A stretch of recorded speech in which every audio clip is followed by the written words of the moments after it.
Belgian Malinois, German Shepherds, Dutch Shepherds, Labs, whatever you could get. Really? Literally whatever you could get, train them up, explosive dogs, and then it couldn't be filled by the government. These dogs are destined to be police dogs, right? They've already come over with bite work. Most of these dogs were titled dogs.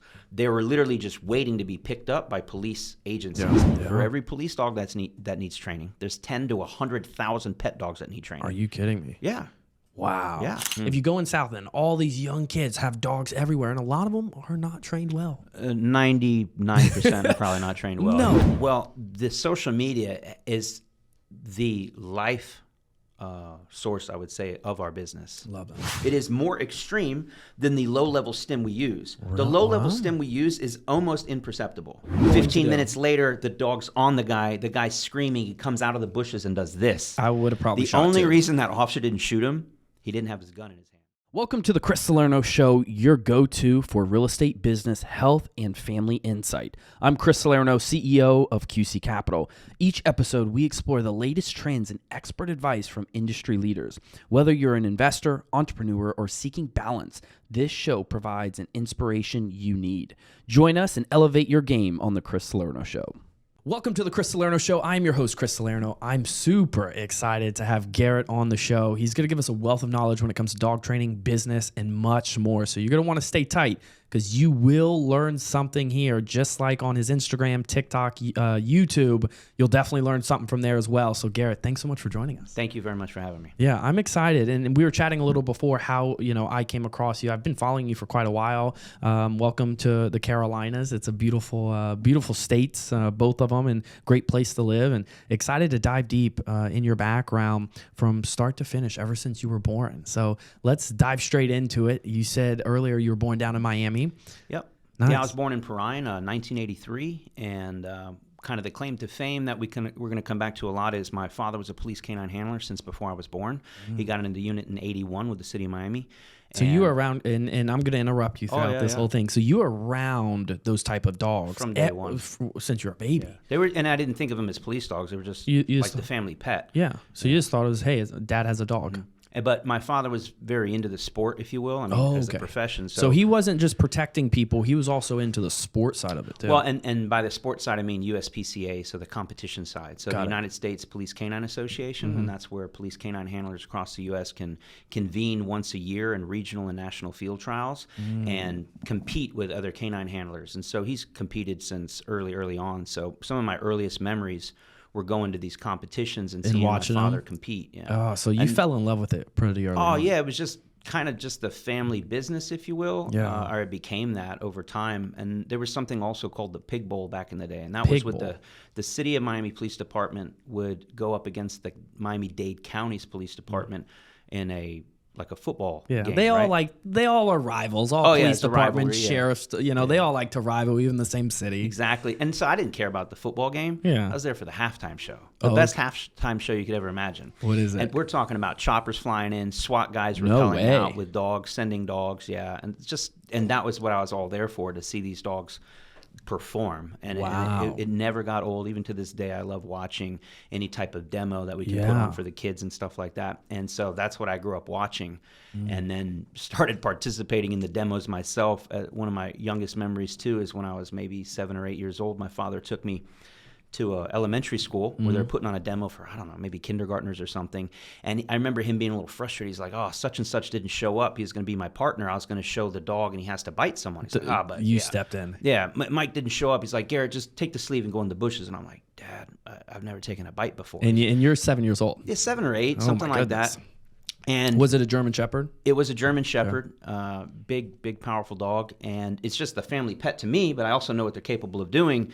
And that's just to kind of show you like where we were as a family in that dynamic, because he's like, what do you mean you haven't taken a bite before? And I'm like, I haven't. He goes, are you sure? I'm like, yeah, I think I'd remember. He's like, well, today's your first day. Like, you've seen it enough. Go in the bushes, put the sleeve on, and do it how you've seen it. So what was running through your head? I'm like, this is crazy. But there wasn't a lot of time to think about it. Thank God. He's like, just put it on, go in there. And I'm like, okay. So I go in and I do it. It's just like how I would say we grew up in the era of when you want to learn how to swim, our parents just threw us in and said, hey, learn, you know? I don't regret this at all. It's not me complaining. It's just I remember being at that age, I was like terrified. I'm like, damn. But I've also seen it done, and I didn't want to disappoint my father. So I got in the bushes, put the sleeve on, and the dog came through, and I'm like, this isn't my family pet anymore.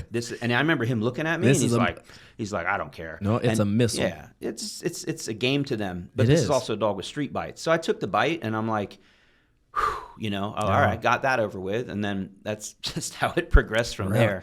Wow. So ever since you were young, 7 earlier, you just had a passion, you know, you got into it, but you now have a passion just for dogs, their mindset, training them. Yeah. And then my father and I would obviously get into discussions about just dog work in general. And again, we fast forward a little bit. I got to do ride-alongs with him at the age of 16. Normally, you have to wait till you're 18, but we fudged the paperwork. This is back in the day when you can get away with stuff like this. I would ride on the midnight shift, City of Miami. Which is one of the wild... night shifts are not easy and they're not fun.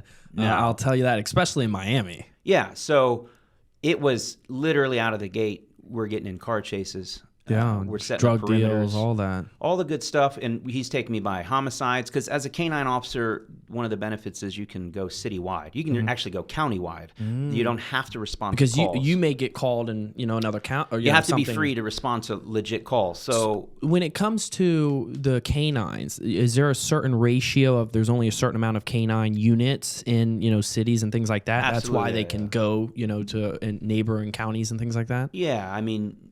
I don't know the ratio off the top of my head. I'm sure it's different for every department, but it's going to be the select few. And so on any given night in the city of Miami, you might have 1, 2, or 3 dogs available. Yeah. And that's not a lot in Miami. No, but it's enough. It's enough. Is it? Yeah. And then we can always call for outside resources. We do all the time. The county, Miami Beach, Coral Gables will come in and supplement for a major shit show. Is what it is. I don't know if we're allowed to curse no, on this you can one, curse. Yeah, but we call them the big kahunas. An officer getting shot, multiple offenders bailing out of one car, 6, 8 block perimeter. We might call in 10, 20 dogs. Yeah. But on these particular nights going back when I'm 16 or so years old, my father wouldn't have to get tied up on like a traffic stop. He wouldn't get tied up on some bogus call. So we would just be bouncing all over the city, all over the county, just going to the hottest calls.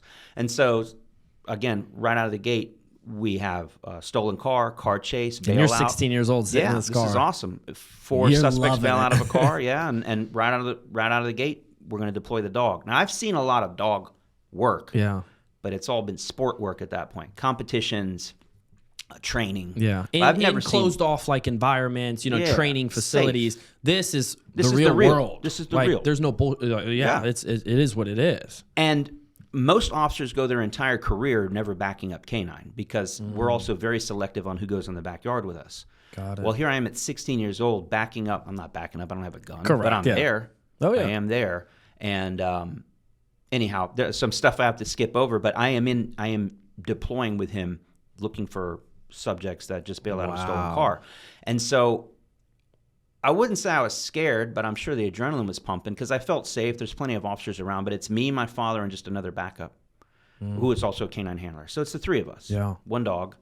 And I really got to see the dog work. And my father, he's always been, wouldn't say like a professional teacher by any means. He was a canine trainer. Yeah. But he was, as a father would, he's like, okay, Garrett, now watch this. All right, you see what the dog's doing here? And I'm just eating it up. I'm like, yeah, this is awesome. So you're a sponge, and you're like, I'm loving this. And he's basically coaching you as your mentor and coach through this. So I say, hey, look, he's doing this. This is what he should be doing, not all that. Yep. And then, very long story short, we find the bad guys. Well, I'd like to say I found them because when we first get there, they bailed out into a high school after hours. They crashed through the gate. Yeah. 2 gave up right away. 2 are still outstanding. We end up searching the whole school, man. This is a monster school. But as we first walk into the main part of the school, like where the buildings are, I look up and I see this giant air conditioning unit, huge, but it's kind of up on the 2nd floor. And it was like the darkest spot. Everything else was pretty lit up with lights. And I'm like, man, if I was running from the police, that's where I'd go. So I told my dad, I said, hey, we should start there. But it's like, how do you get up there? And he's like, Garrett, let's do all of this first. Let's clear all of this. And then look, if we don't find anyone, then we'll go there. So we searched for like an hour and a half. Most of the doors are locked, nothing. And they're about to give up saying, hey, the guys got away. And I remember pulling on my dad's shirt saying, hey, remember you said you were going to go up there? So we go up there, and I'm trying to give you a long story short, but it was pretty eye-opening. We go up there, and sure enough, that's where the two other bad guys were hiding. Really? And I got to see a real dog bite for the first time. Wow. Not on equipment. Yeah, not on a sleeve or anything like that. Talk about being hooked, man. It was just a good time. It's unbelievable. In your videos, you really do make it look easy, when it comes to training, when it comes to protection like that. We talked a little bit before. I've been in that scenario, and those dogs bite. And I couldn't imagine without wearing protection how that feels. Yeah, it doesn't feel good. even with protection on, it does not feel good. Absolutely.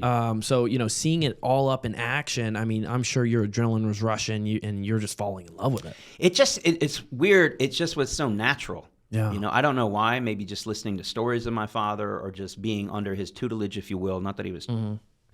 I don't know. It just felt very natural. Yeah. Even to the point that, like, I knew where the bad guy was. Mm-hmm. What was first time out of the gate? What was that conversation like with your father when you said, "Hey, I want to do this. I want to get into the dog industry and start training at a high level"? So, because most that I know, like, a lot of police officers, will tell their children, "Hey, you don't want to do this. It's not enough money. You see the risk I'm taking with my life. Go do something else." That's the exact conversation we had many times. And so, every time he'd take me out, we would just be busy. And now it's 2, 3, 4 in the morning, and my adrenaline's up. I'm like, this is crazy. You're ready to go. But it's starting to settle down now. There's not like a lot of crime after 3 or 4 in the morning. I mean, there could be, but it's just kind of quieting down. Mm-hmm. And then he would take me to the fire station, and he'd say, "Garrett, this is what you want to do. You want to be a fireman." Really? And he'd show me what the firemen were doing. And they're either sleeping, playing video games, watching movies, cooking in the kitchen. Yeah. And I remember telling myself he would take me almost every time we rode together. We would have some action. Then he would take me to the fire station. This is what you want to do. But it's like, I remember telling him and telling myself, like, I can play video games at home. I can wash my car at home. I can work out and eat dinner at home and sit on the lazy boy. When I come to work, I want to work. I want to have stories. I want to do something with my life. And it's nothing against firemen. No. Trust me, later on in my career, I'm like, man, I wish I was a fireman, because everyone loves a fireman. And nowadays it's 50-50 whether you're liked as a police officer. And I know. Unfortunately, it's like that. And it's so cool. What most firemen have a second job or a business on the side. So they do. They got it made, some of them, depending upon what area. But and if you're in like Manhattan, you got great pensions. I mean, you're making a lot of money. I know some firemen's making $500,000 in Manhattan. Yeah, with the overtime and with all the specialties that they can get, more power to them. So we'll rib each other, but good for them. And I just remember, after having finally got enough of my adrenaline fix, and I'm getting older, and then I have a wife, and then I have kids, and I've gotten into a couple of hairy incidents at work, and I say a couple, I mean many. Oh yeah. And getting out with basically getting out of some situations that we're lucky to have made it out. It's like, oh, well, I should have just listened to my dad and been a fireman. I mean, I even considered about 8, 10, 12 years into my career lateraling over. But really? I had already been promoted, and then I became a lieutenant. And I was like, it's just not going to work. It's not going to work. So I was like, let's just ride it out. Interesting. So after 16, you're graduating high school. What was the next steps after that?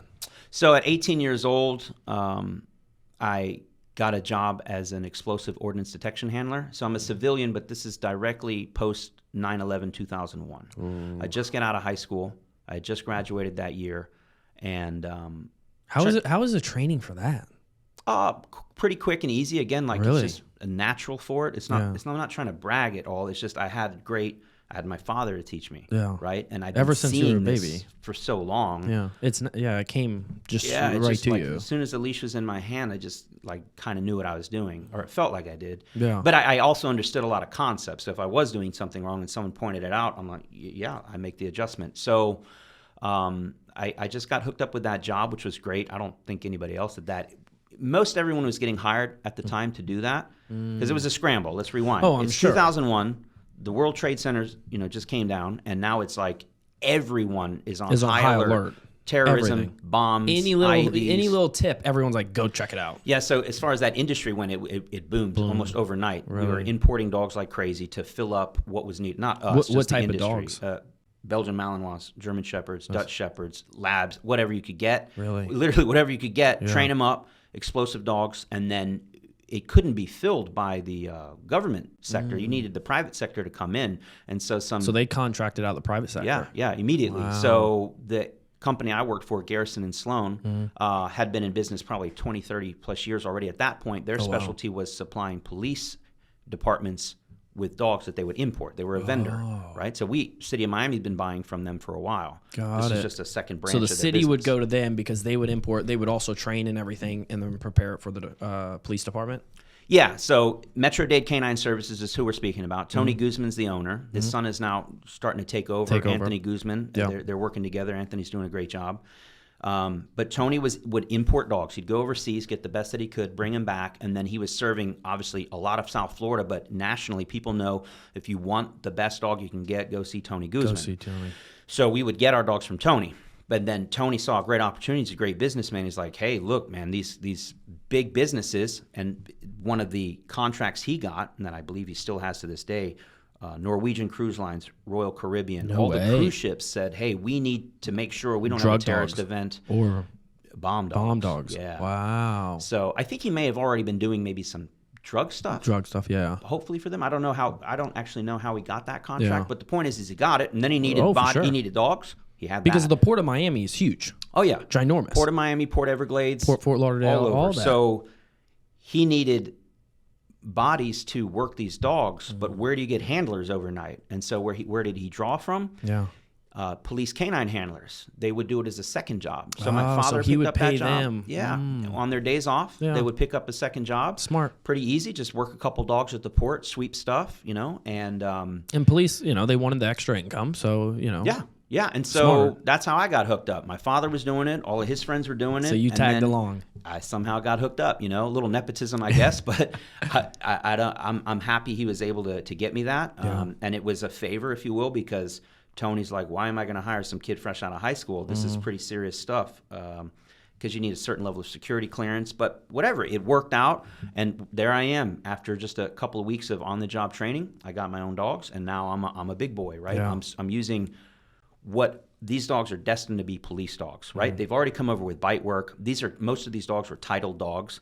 They were literally just waiting to be picked up by police agencies. Yeah. So smart move on Tony's like, okay, we import the dogs, they're ready to go. And, he could be holding on to dogs for some weeks, months, or whatever until an agency's ready to pick them up. He says, well, in the meantime, I'll just basically rent them out to my side business here where we're going to sweep for explosives. And so I got to work dogs that were destined to be police dogs. Yeah. Again, some of them legit dogs some of our guys got bit. Oh, yeah. Yeah, because these are dogs. There was a particular Dutch Shepherd, I think his name was Rico, that took out a couple guys. Yeah. Yeah. And so then they're like, oh, guess what? You got Rico this week. I'm like, oh, dang. Isn't that the one that bit a couple people? They're like, yeah.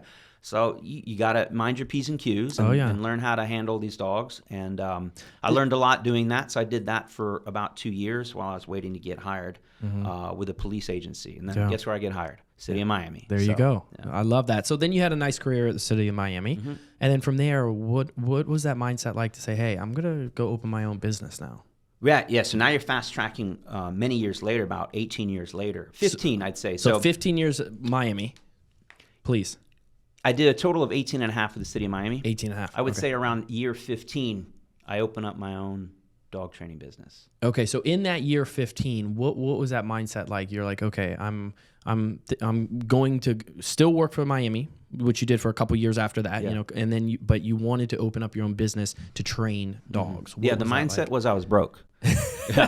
Police don't get paid much money. No, we don't. And even at the time, I was a police lieutenant, but we had my 2-year-old daughter at the time, Aria, and my wife was it was somewhere between her being pregnant and us having our second child, Laura. Plus, Miami's not cheap either. It is not. South Florida in general. It's right? not cheap. Prices are rising at this point. Don't even get me started with the prices. I mean, it's unbelievable, the cost of living. And I'm sure you can see from your transition to where you moved from to here is that it's a lot cheaper here, but it is still very high. It is expensive here, but one of the reasons we came here, we could get more for our money than South Florida. South Florida is just a little ridiculous. Yeah. And so here I am as a police lieutenant, making around $120 a year. But my wife's a stay-at-home mom. We made that decision on purpose for a number of obvious reasons. Yeah. And so, but even we lived fairly modestly, man. We had a 2.5 on a postage stamp size yard. Yeah. And I just remember, long story short, telling my wife, I'm just looking at the money coming in, going out, and I was just looking at specifically the mortgage. Yeah. I was like, Don't quote me on what the mortgage is probably like $1,750 for the month, and I think we had like $800 in our checking account, something to that effect. I'm like, I don't know how we got here, but and at that time, we're not going to make next month's payment. You had a 2-year-old and you were expecting another one, or was she? I think she it was right there. She was like just born, or we're about to have. So you're the man of the house. Yeah. You have 3 girls, and you see that you are short for the mortgage. Yeah. And again, like some people are like, oh, you mismanage your money. I'm like, we had like one vehicle for the family. Yeah. It's not like you're going out living above your means. No, man. No crazy vacations or anything like that. No crazy vices or anything. Not wearing Gucci or No, all those I think I had stuff. like a $20,000 sports car. If you can even say that. It was a Cadillac CTS-V that I happened to get a great deal on. And even then I had to sell that because I couldn't afford it. Wow. So I was like, this is silly. And so, but I was stressed, but not like panicking. I was just like, okay, we need to do something here. And so I was about to fall into the trap that every other police officer falls into because we don't get paid enough. And that's picking up second jobs, but not just second jobs, overtime, off duties. Working out the club or like a all that church nonsense. Or something like that. Yeah, and I've been doing it my whole career. Yeah. But I was trying not to do it as much because now I got kids and I want to be home and I want to enjoy time with them. And my wife needs the support. Can't just be at work 60, 80 hours a week. I can do it. Yeah. I'm a hard worker. I have no problem doing that. Well, I could tell that mentality. Yeah, so here we are at the crossroads, and I'm like, well, I just had to have the conversation with my wife, Stephanie. I was like, and those are tough conversations. Yeah, but it needed to be had. Correct. I mean, here we go. Like, and I wasn't stressing because I'm like, I know exactly what we need to do to pay the mortgage. I can pick up off-duty jobs. Luckily, not every agency can do this. But the city of Miami's bumping. There's always activities and events and clubs and things. I can pick up jobs. So I was like, all right, I'll just pick up jobs. So you went to her and said, look, I can pick up some extra jobs, but you're not going to see me much. At all, yeah. I'll be working 68 hours a week. No problem. This is exactly what I did growing up. I didn't see my father that much. Or my mother, because everyone was a police officer. My father, my mother, my stepfather, and my stepmother, all police officers for the city of Miami. And again, usually most police officers are picking up 10 to 20 hours a week of off-duty jobs. So would you say you really saw your work ethic and your drive coming from them? Because, these days, I'm sure you can see as well, today's society and how this generation is, they're lazy. Oh. They're just lazy. You're telling me. I mean, they're complaining. They work 4 hours a day at the bartender and say they need a whole day off. And I'm like, what are you talking about? We're not digging coal out of a coal mine for 12, 14-hour days. Like, let's rewind it back to the 50s and 30s. You're outside in a suit and tie doing hard labor. Yeah, I'm seeing that now as a business owner and trying to hire good employees, and it is not easy. So I always say this, and I've said this multiple times, and I've checked, it's not discriminating. I only hire collegiate athletes. Really? Yes. That's smart. If you do not have a collegiate athletic background, I will not hire you. Why? Because it tells me you're coachable. I can give you a task. I know you're going to get it done. I don't have to follow up and babysit you.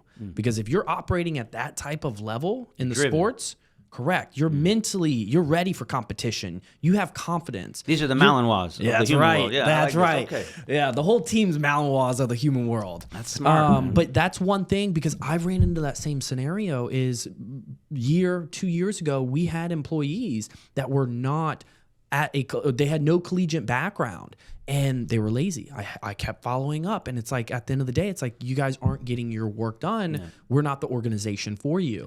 Yeah. And that's when I realized the individuals that had that sports background, very little following up to do, and they would get the job done. Mm-hmm. They would go above and beyond because they're determined. That's what we need. It's just like a Malinois. Yeah, because as you're trying to expand your business, you can't be falling back behind like, hey, what are you doing back there? And I can't do your job for you. Like, let's go. That's why I hired you. Like, keep up. You got to keep up. Take something off my plate. Don't become another Most burden. Definitely. Yeah. Think of that when you're hiring. Yeah. It's already written down. Yeah. Collegiate athletes. Yeah. So I've changed the whole organization. If you come on, I'll look at your resume, but my biggest question is, did you play college sports? If so, what type of sports?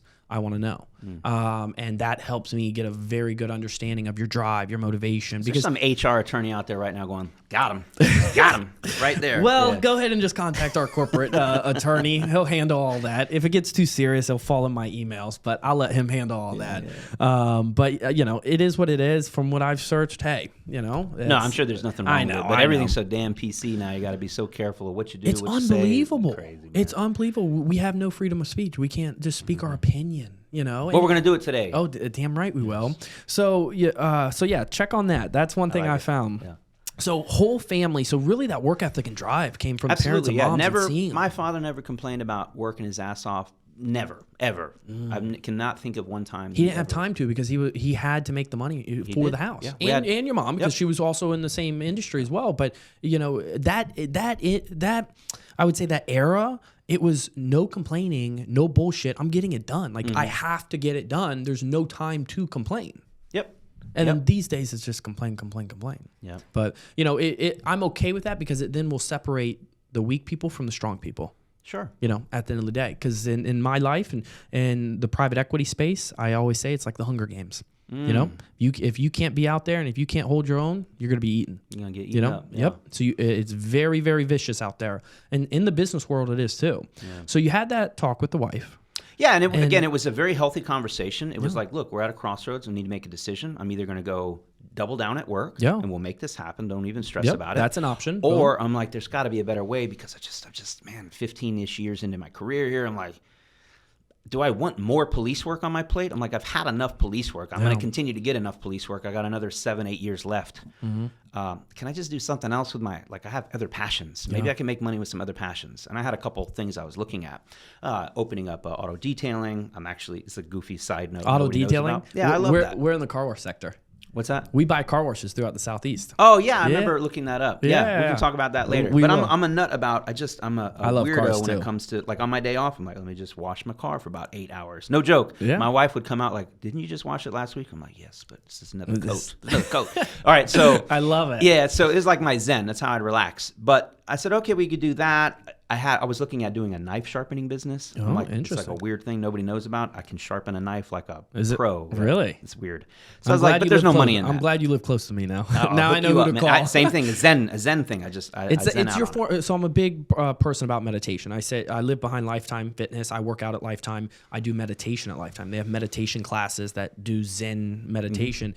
And that's my form of decompressing and really resetting my body. Yeah. So it sounds like your form is still being active, but in just, detailing your car, sharpening knives to really calm yourself. Yeah, I don't know how to explain it, but yeah, it's interesting. That's exactly what it is. I like to put music on or not and just zero in on a task and then everything else just goes away and you're just, it's in your zone. And then when I'm done, I can look back and go like look at that. Or, ooh, this knife can't be any sharper. Yeah. Or that car couldn't look any better. But anyways, no money in the knife sharpening world, not really. Yeah. And then dog training. I'm like, Well, you have it didn't even occur to me. But people would ask because at the same time we had started a business partner of mine, my best friend. We started doing canine training and consulting for other police agencies. Oh. But again, not a lot of money in that. But I'm really passionate about it. But because we were doing that business, it was my first real foray into running a business, kind of small time. But the point is, people were aware of that and started knocking on my door, literally, and phone calls, texts, whatever, in person. Hey, you're training police dogs. Can you train my poodle? I'm like, no, I'm not going to train your poodle. No. You're going to water down my brand. We're badass police canine handlers. Yeah. And then, but push came to shove. I'm like, wow. There's a damn market for this. Yes. And so that's what we realized. Yeah. For every police dog that needs training, there's 10 to 100,000 pet dogs that need training. Are you kidding me? Yeah. Wow. Yeah. So Saturday, I went down to South Charlotte, and I kid you not, every single block, 5 to 10 dogs. Yeah. People are just walking. When's the last time you saw a police dog walking down the sidewalk? Never. Right.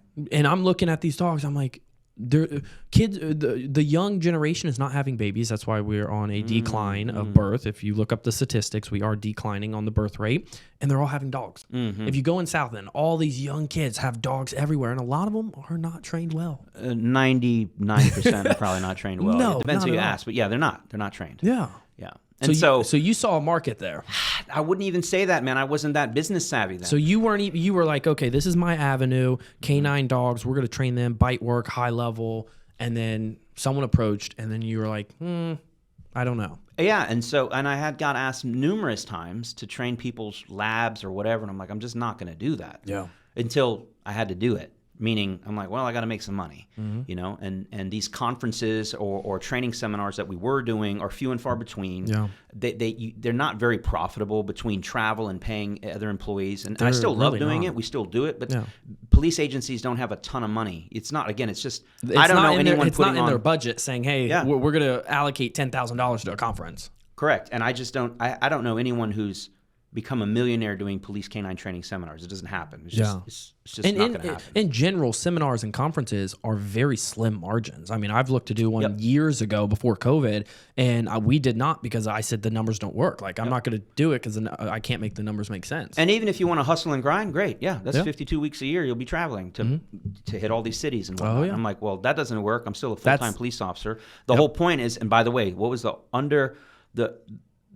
the theme that I'm trying to, I don't even know if that's the word I'm looking for, but the conversation we go back to with my wife is like, okay, I can work 80 hours a week. You'll never see me. Yeah. What can I do from home? That's all it can. What can I do that it can be a family business that I can make money, but be like just a yell away down the hall should you need something with the baby? Spend more time with family. Yeah, and so it's like even if I did the auto detailing, if I want to do that right, I got to open up a shop, and you're going to be gone. I won't be home. No, yeah, and you can't do that because you're already still working at the police force. So you really went down and said, okay, these are my priorities. I want to be home with family. I need to have something that is more in line with what my vision is, my knowledge, but with my priorities. Yep. And so my wife and I, anytime we come to a major decision like that, and it's only been a handful of times in the last 17, 18 years we've been together, we did a pro and cons list. That's all. Yeah. And this ended up on the pro con list. And I'm like, all right, it just made sense on paper. And so I took on my first client. $50 an hour. Woo. That's cheap. Super cheap. Yeah, I didn't know any better. So but I got a lot of an enjoyment out of that. And more importantly, the folks that hired me were like ecstatic with the results. Right. So what did they do? They went and that's all. It's like wildfire. It was a ripple effect. Absolutely. Yeah. Yep. And that's all it was. No advertising, complete word of mouth. Fast forward 3 years later, business is booming. Yeah, because it picked up almost. It picked up almost over. Like it went from $50 an hour for the first dog to like, okay, and again, I'm like, well, this is private training. This is me traveling to you, and it's $50 an hour, but it took me a half hour to get. It doesn't make sense. Yeah. I said, what's a better way? You come boarding and training. I figured that out real quick, literally after my first dog. So then we took on our first board and train client, and then same thing, just like wildfire. I can see that be a wildfire because if you came to my house and my dog is well trained, you're gonna be like, Chris, where'd you get it trained at? And I'm like, oh, I went to Garrett. What? Here's his information. Boom, and I can see that just spreading. It was all word of mouth. I did not have to advertise at all. But I had a great resource in my back pocket. Little did I know, and I took advantage of it, and that was all the police officers in the South Florida community. Those chat threads they're on, police officers. Closed Facebook groups, all that. Yeah, and I don't even say police officers are cheap, but we already rewind back. We don't make a lot of money. So if we can get a better deal on something as a group so there's these chat threads created that for like almost like the wheeling and dealing or like, hey, everyone who had a side job, like, hey, look at these T-shirts I made. Do you want to buy some? Look at these challenge coins. Do you want to buy some? And they'd be like, hey, I'm a dog trainer, do you want your dog trained, kind of a thing. So, but in those chat threads, people would say, like, anybody know a dog trainer? Boom, my name would come up 5 times. And so that's where all my clients came from the first few years. You started building that reputation. Mm-hmm. Yeah. And so we got to a point where we had a full-time business on our hands. Really? So me and my wife, and then eventually hired our first employee. And when you brought on that first employee, is that when you said, okay, I'm going to retire from the police force? No, close, getting there. So you made sure it was climbing still, the business side.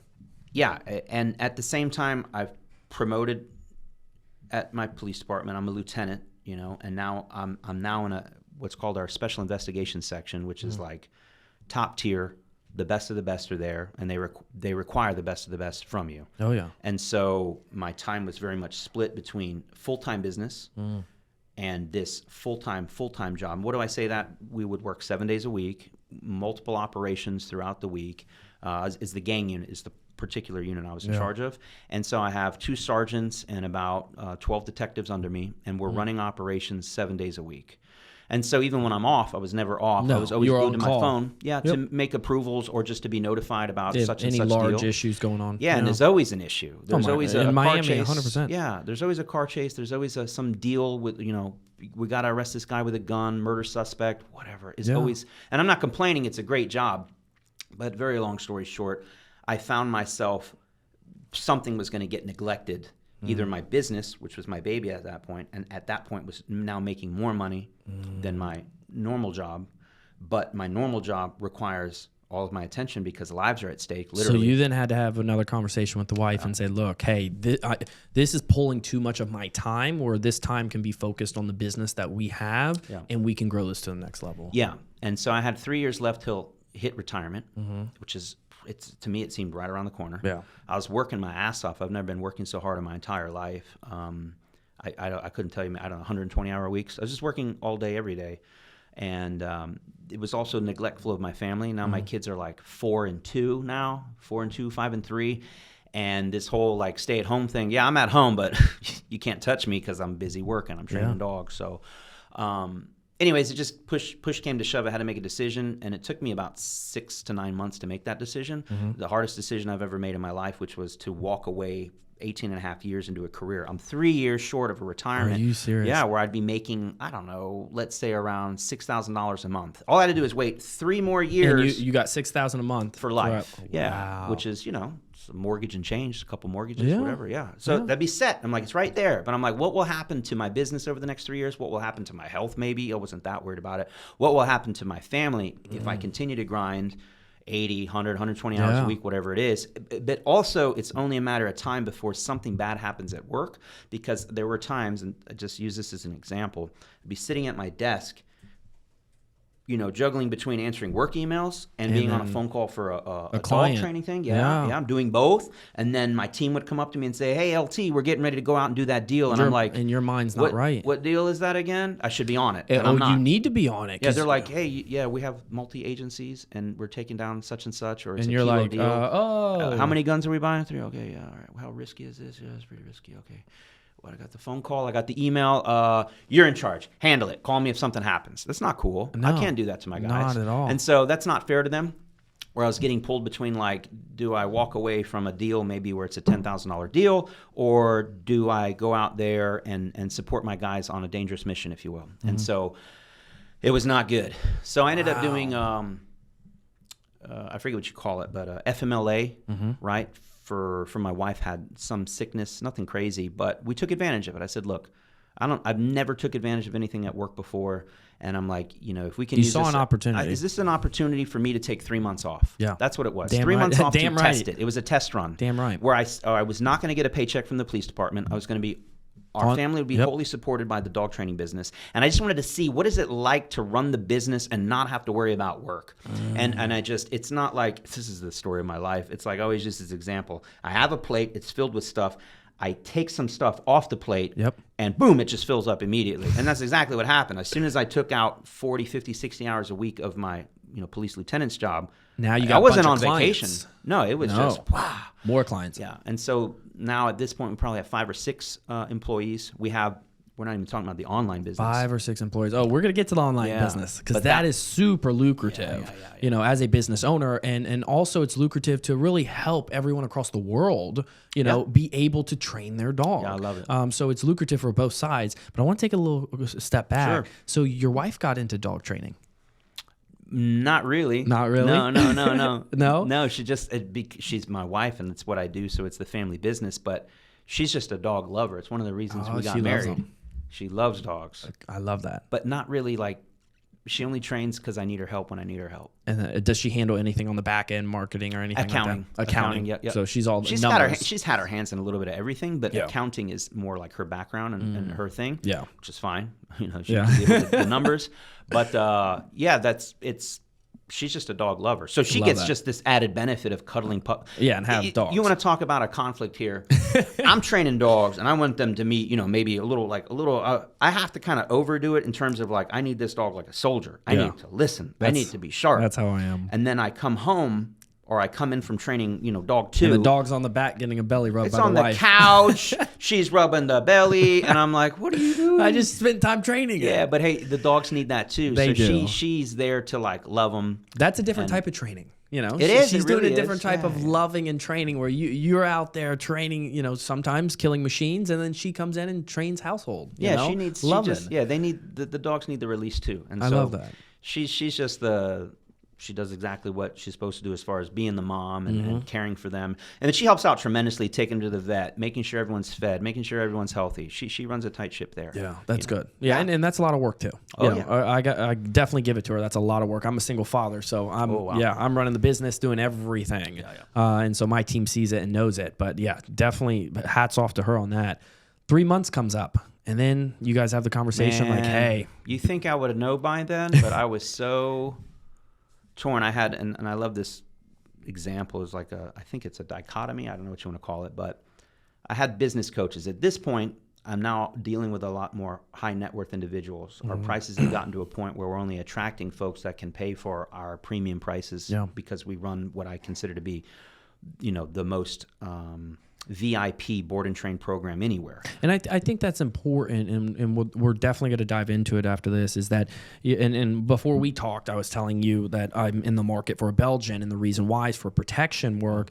I'm seeing a lot of ultra high net worth, even very close friends of mine who are very high net worth individuals have protection dogs. A lot of them are getting protection dogs these days. Have you seen a certain increase in that just in the past couple of years? I think it's always been there. It's always been there. But I would say I do see an increase across the board. Do you? Even from folks, just everyday, folks living on everyday salary. Really? Yeah, everyone wants maybe not a protection dog, $120,000 Belgian Malinois turnkey. Oh, I know. But they are picking up those Cane Corsos, Presa Canarios, Dobermans, Rottweilers. Everyone's picking up harder, more protective dog breeds for that exact same reason, because they kind of see the writing on the wall. Yep. They see crime going up, and they see murder and mayhem in the streets.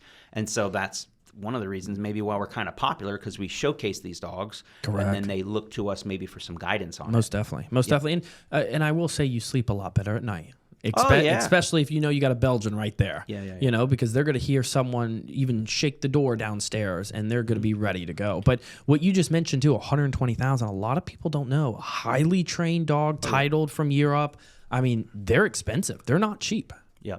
No, they're definitely expensive. You get what dogs. you pay for. I mean, not always, but if you want a dog that's been groomed for 2 years straight, trained all day, every day, and be actually able to handle business, but also at the same time turn it off and be on the couch with your 4-year-old or something. Yeah, get that belly rub. Yeah, because I can get you a monster for like $15,000. Oh yeah, but you're going to get a monster. Yeah, and you can't take it anywhere. You can't have anyone you're over. Not going to be able to do anything. It'll probably bite you too. Yeah, but it will handle business. Oh yeah. So, but people I'm not going to sell anybody that. I wouldn't. No.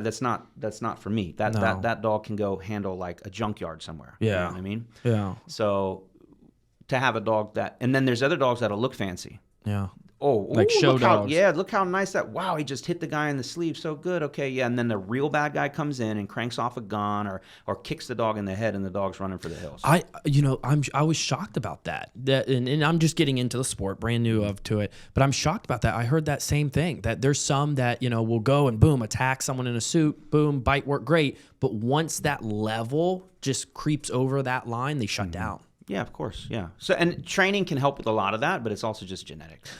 I was going to say that's a big thing. I was actually looking at a Belgian, and when I would approach a baby Belgian, 6 months old, I went to go approach it scared. So I was like, I don't think you can train that mindset to be a very highly protective dog. And I called around, and they were like, no, like don't even. No. Like there's no way you're going to be able to break that mindset. No. At the end of the day. Can't do it. So you now have employees, so you're managing that, which we chatted. It can be very difficult managing employees. What's easier, a dog or an employee? Dog. I was going to say probably. Well, for me, for you, yeah, yeah, most definitely. So now you guys are managing employees, and now you are creeping into we're going to start this at a mass scale of we're going to train any dog, not just canine dogs. Right. I mean, that's what we had been doing. It was all police. It was all pet dogs. All pet dogs. That's where the money was, really. That's where the clients were. Yeah. Right. And like I said, I didn't really choose it. It chose me. You couldn't turn it away. Yeah. And so the demand was there. The demand's always there. And anyways, where the dichotomy or whatever came up, where it was like I had business coaches and I had clients who had become friends. Yeah. And I'm like, this is the dilemma I have. I have to choose whether to stick with this, police work, quit police work, go full-time on the business. And my business coach, which, I didn't even know business coaches existed. I didn't need one. How'd you find your business coach? Because that's super important. Through dog training. Through dog training. Oh, he was one of your clients. Yep. I love that because a lot of people are so hesitant to get a business coach. It's so easy to go to college and rack up all the student loan debt, but they're so hesitant to actually go get a business coach to specialize in and say, hey, let's narrow it down. You are doing so phenomenal in what you're doing and your knowledge. Why don't we take this to the internet? Create a coaching program, things like that. People need business coaches. So he was one of your clients. Oh, yeah. And he loved what you were doing. And he's like, hey, I think I can help you take this to the next level. Yep. So I had one of my clients that was basically a friend/business coach. And then I had another gentleman reach out, shout out to Eddie Lindenbaum, over in Israel, reached out to my team and said, hey, look, I just got a Belgian Malinois. I want to, coordinate with Garrett, and will he do? But I'm in Israel. How can he train my dog? Mm-hmm. Anyways, I saw the email come through. I barely caught it because at this point I'm not even checking those emails. I just happened to see this one, and I reached out to him and I said, I just felt like was something there. And I said, what opportunity. What is it that you need? And anyways, he's like, well, I got a Malinois and I just love what you do. And I just, hopefully you can coach me over the phone how to train my dog. Just through Zoom. Like basic training? I don't know if I can Zoom. I had done it before. Actually, I had a client in Japan. Really? Yeah. And I coached her and she had a dog trainer in Japan. But Japan You coached her and her dog trainer off Zoom? Yeah. The dog trainer was obviously very open. He's like, look, it was a working line German Shepherd, which is atypical that you're going to find that over in Japan. Yeah. It's not a very big dog culture as far as I know. Or even the dogs they have, they're going to be little dogs. Yeah, little tiny ones. So he's like, look, I'm out of my element here. How do we train this monster? And it was becoming a little bit of a monster. It's reactive. Well, it's probably cooped up in a size room like this out in Japan. Yeah, so lady was awesome. Anyways, I knew it could be done because we had successfully coached her and her dog trainer just by watching videos and just weekly Zoom calls. It's weird, but it worked. So he reached out and he's like, can you coach me? I don't know anyone in Israel that can help me. And I'm like, okay. So I started coaching him. And he's like, by the way, I'm a business coach and I could help you. And I'm like, let's do it. So we just did a barter. I'll train your dog, you train me. Yeah, let's Worked out wonderfully. Now we have a different arrangement because this dog's fully trained, but I'm not. But it just helped out tremendously. And I've had other business coaches along the way. I think they're so helpful that it's helpful to have maybe more than one. I think so. I think there does come a point where you outgrow a business coach. Yes. And there's nothing wrong with that. And you have to have that tough conversation to say, hey, you've taken me to this level. Yeah. I need someone now that will take me to the next level. Exactly. You be friends, be all that. Exactly. But I think along the journey, especially growing businesses, you need multiple business coaches. Yep. And so anyways, my business coaches, my millionaire friends / clients are telling me, are you an idiot, bro? Look what your business is doing. You should have walked away 2 years ago. Monetize this. Yeah. And then I talked to my father and my family and I guess you'd call it blue collar side. Yeah. And they're like, no.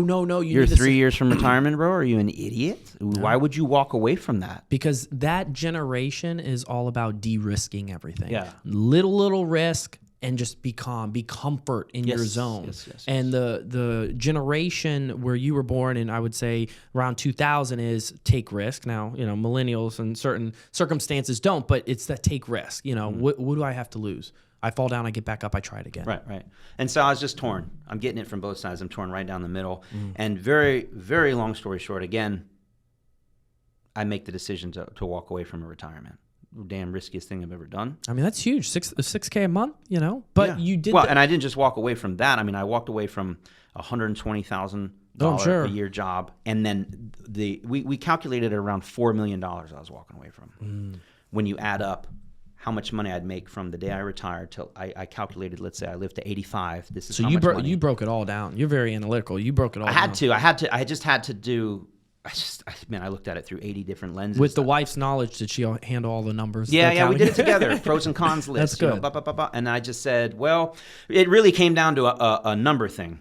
It was all about the number. It kind of, because it was, well, if I can make it, so if I'm walking away from $4 million roughly, All I have to do is make $4 million in this amount of time frame, and then it makes sense. Yep. It's $4 million from, let's just say, the age of 38 to 85 was the math I was doing. That's what I was walking away from. So I was like, well, if I can make $4 million in 10 years or 1 year, we're doing all right. And so that was the goal then. And then, anyways, again, pulled the plug. Yeah. And that's the other thing too, because it's like I kept talking to my business coach. The best way I could explain is like there's an island I'd like to get to it. Yeah. But I can't get to that island because I'm still tethered to the cruise ship. Right? The cruise ship being the police job. Yeah. Yeah. So you can only go so far, but I can only swim so far away from the boat. Correct. So I like you got to cut it. Now you're floating in the ocean. Now you got to swim. Now you got to swim, baby. You got the current, you got Mother Nature, everything. There's no cushy job. There's no guaranteed paycheck every 2 weeks. There's no sick time you're accruing, no vacation time. You have no floaties on your arm. You're basically naked swimming into that island. Woo! So there you go. But welcome to being an entrepreneur. Once you get to that island, you look back and you're like, wow, look at that journey. You know, it feels good. I enjoy that journey. It does, yeah. You have to enjoy the journey. If you don't enjoy the journey, I think that's what gets people really wrapped up. And it's hard though, because I'm also, instead of looking back, I'm like, where's the next island? Yeah, there it is. Let's go. Yeah. So I don't spend a lot of time enjoying the island I'm on, and I'm working on that. Yeah. I am. But I'm not complaining at all. I'm very happy with where we're at, and we've been able to grow a lot since cutting ties. It's now been 2 years since I walked away from the force. Congratulations! And it's flown by like this, and the business is doing excellent. And we've grown from 5 employees. I have 25 employees. Holy cow! Yeah, and it's and growing. And we have so many islands on the horizon, and I'm trying to take them all at once. Because it's not only yours, now it's your employees, because their goals is now your goal. Yeah. And I have to make sure we support them and make sure they're happy. And of course, at the same time, I got to make sure my wife and my children are taken care of. 100%. Yeah. So it's just a lot going on. How has the social media side, when was that eye opening to say, hey, I want to go big on social media?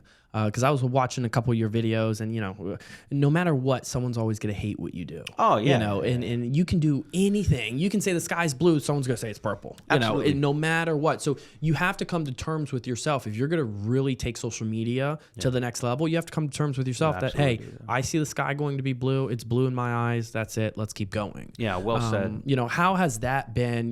Really growing that social media presence for your business and everything. I hope you're enjoying today's episode. Just a quick reminder to make sure you never miss an episode. Stay connected with us by following us on social media platforms, Instagram, Twitter, Threads, TikTok at Chris_Salerno_. And don't forget to subscribe to YouTube to catch the video versions of our episode. You'll get exclusive content, behind the scenes footage, and much more. Head over to YouTube, Chris_Salerno now, and hit the subscribe button. Stay tuned because we've got more great content coming right after this. Well, the social media is the life source, I would say, of our business. Love that. It really is, like, at least to the level we've taken it. Yeah. It started out as word of mouth. And that's always, you can't walk, word of mouth. That's the strongest. That's the foundation. Yeah. But it just happened, again, very organically. And what do I mean by that? When we took on our first board and train dog, I don't know what possessed me to do it. I just told my wife, let's film some of these training sessions and let's put them on the internet. And said, look, we got to film them anyways to show the clients, to show the progress. Might as well just hit another button and post on Basically, YouTube. Yeah. And so it started with the cell phone, then a GoPro, and then literally just iteration. Like, maybe we should get a mic, Hey, maybe we should get the newer GoPro, and then let's upgrade to 4K, all that stuff. Yeah. And it was just me and my wife. I was editing my own videos. And we put it up on YouTube, and I don't know, it's kind of started to get a little traction. I have no idea why I did. I still couldn't tell you, looking back on it, what possessed me to just put myself out there. Yeah. I think I was doing it to kind of document my journey and almost look back. And one of the best ways to become a better trainer is to look at yourself training dogs. See where you were. Like, oh man, your timing was horrible there. You laugh at yourself. I'm sure. Yeah. You're like, from where you are today to where you first started. Yes, absolutely. And it's also good because you can see how you progressed with your mind and your ability to, train and your technique. You can see that progression. Yeah, and just the art of being on camera too, and talking and line deliveries, if you want to call it that, but just progressed a lot, that's for sure. We still have some 5+, 6-year-old videos on the internet, and they're a little rough to watch. I'm like, ugh, wow. Damn, what was I doing? Yeah. Some of it's great though. Some of it's kind of like sweet. I'm like, look at and then it reminds me of the dog I was training. Look what we're doing. Or my doing. girls are sometimes in it, and they're little babies, Oh my god, helping me train. They grow up so fast. So I think I was just, maybe that's a better way to say it. I was doing it to kind of document. Yeah. And then that also took on a life of its own, and it's absolutely what's propelled our business to now an international level, because we're out there. We're one of the biggest dog training channels. Well, I'd say one of the biggest. I would say you are the. We could be close to the biggest. I would say the biggest. What channel you look at, but cumulatively, we have 7 million followers and growing, and that's again across, YouTube, TikTok, all platforms. That stuff. Yeah. So, and anyhow, it's been unbelievable. And then as far as navigating that journey, you want to talk about like haters. I think Gary Vee said it best. I go to Gary Vee sometimes. Yeah. Not for like business coaching, but for like, I don't know. Because he gets a lot of haters too. Oh my God. Quotes are good. And I'm going to screw up the quote, but it's like basically no one is going to, especially on the internet, go after you if they're doing better than you. In other words, the only people that are going after you have some kind of pitiful existence. There's something wrong there. 100%. It's their inner demons they're fighting with. It's their jealousy or whatever it is. And so I always say you shouldn't be jealous. You should envy someone. Envy someone's success. Be proud of it. Be proud that someone is succeeding. And envy it. Follow them. Just like a coach. A coach is going to guide you so you limit your mistakes. And so you need to envy them. Don't be jealous. There's so much capital see what you can learn that. from it. Yeah. Yeah. But we've had our fair share of really, really ugly, nasty, I would just say, hate thrown our way. Oh, yeah. Because there's PC even in the dog training world. Like, oh, you shouldn't use prong collars on dogs. You should be able to do it with hot dogs. Let's talk shock collars too. Sure. That's a big thing. People don't like prong collars. People don't like shock collars. But when you're training these high level dogs, I mean, I've just now getting into the sport, I'm understanding like that's the norm. Like absolutely, it is the norm. But there's a lot of haters who just sit there. Their dogs are probably not trained if they have a dog, and they don't understand it. Absolutely. And I think maybe, again, it's just this beautiful, looking back on it now, and I never have time to do this, but here we're on the podcast, I'm like, oh, how was it? Because I took a very strong stance very early on and basically, literally sometimes middle finger to the camera saying, we use prong collars and we use e-collars, or call them e-collars. E-collars. But yeah, it's a shock collar, if you want to call it that, but we use them, and we're proud to use them, and we're not going to hide the fact that we use them like a lot of dog trainers do. Yeah. There's a reason we use them, and by the way, look at the product. Look at this dog doing what your dog you could never even dream of doing. And 100%. By the way, the dog's only doing this because of the use of the prong collar and the e-collar. Not just that, proper use of it. Correct. And you would use them on a lot younger dogs than most people would. A lot of dog trainers say don't use an e-collar on a dog till it's at least 6 months or older. Oh, really? We will use an e-collar on 8-week-old puppies, which is blasphemy. Like PETA's going to probably hit the SWAT team through your door right now because you did what? But again, that's how you use it. Correct. Should you put a leash on an 8-week-old puppy? You don't really have to. They're 8 weeks. They don't go very far. Yeah. But can you? Yeah, why not? By the way, when you put a leash on an 8-week-old puppy, even a collar, they freak the hell out. They go, there's this thing on my neck, and I can't. They feel like something's holding them down. Yeah, it's a weird feeling for them, and it can be traumatizing. Depends, every dog's different and how you introduce it, but at some point they get over it, and it's pretty much everyone in the world thinks it's okay to put a leash on a dog, right? But that leash can do tremendous damage. You can deliver a correction. A dog could choke themselves to death on a leash. So many things could happen with the leash. But the leash could also keep them from running out into traffic. The leash could also get them closer to you so you can give them a treat. The leash is kind of the key to going on a beautiful walk with your dog, right? So there's always the leash pros evil? to cons to anything. Yeah, it's just a tool. It's how you use it. Same with your hand. Your hand can pet a dog. It can do other things that it shouldn't do. So point being, you can literally just, by the way, sometimes you just put the e-collar on and don't use it just to get the dog comfortable with it. It's like, it's just a necklace, man. It's not going to kill you. And so we still pretty much, I think pioneer is probably a bold word, but we are paving the way, or at least showing others that there is a right way to do it. There's definitely a wrong way to do it. But if done correctly, if you introduce these tools properly at a young age, it becomes like the dog's like a fish in water. We say, why is Tiger Woods so good at golf? Well, he's had a golf club in his hand since he was 2 or 3 years old. I mean, look at his son. Oh, I haven't been watching, but is his son a phenom too? Oh my God, his son is I think like 15 now, and he's basically golfing with the pros and swinging. I mean, my son, he's 4.5 years old. He knows before bed, brush your teeth. When you wake up, you brush your teeth. All right. I mean, you're training them at a young age, and they're going to keep that habit on. And that's super important. So we've just had the best success training puppies. The earlier you train them, the better the foundation is. Yeah. And there's a right and a wrong way to do it.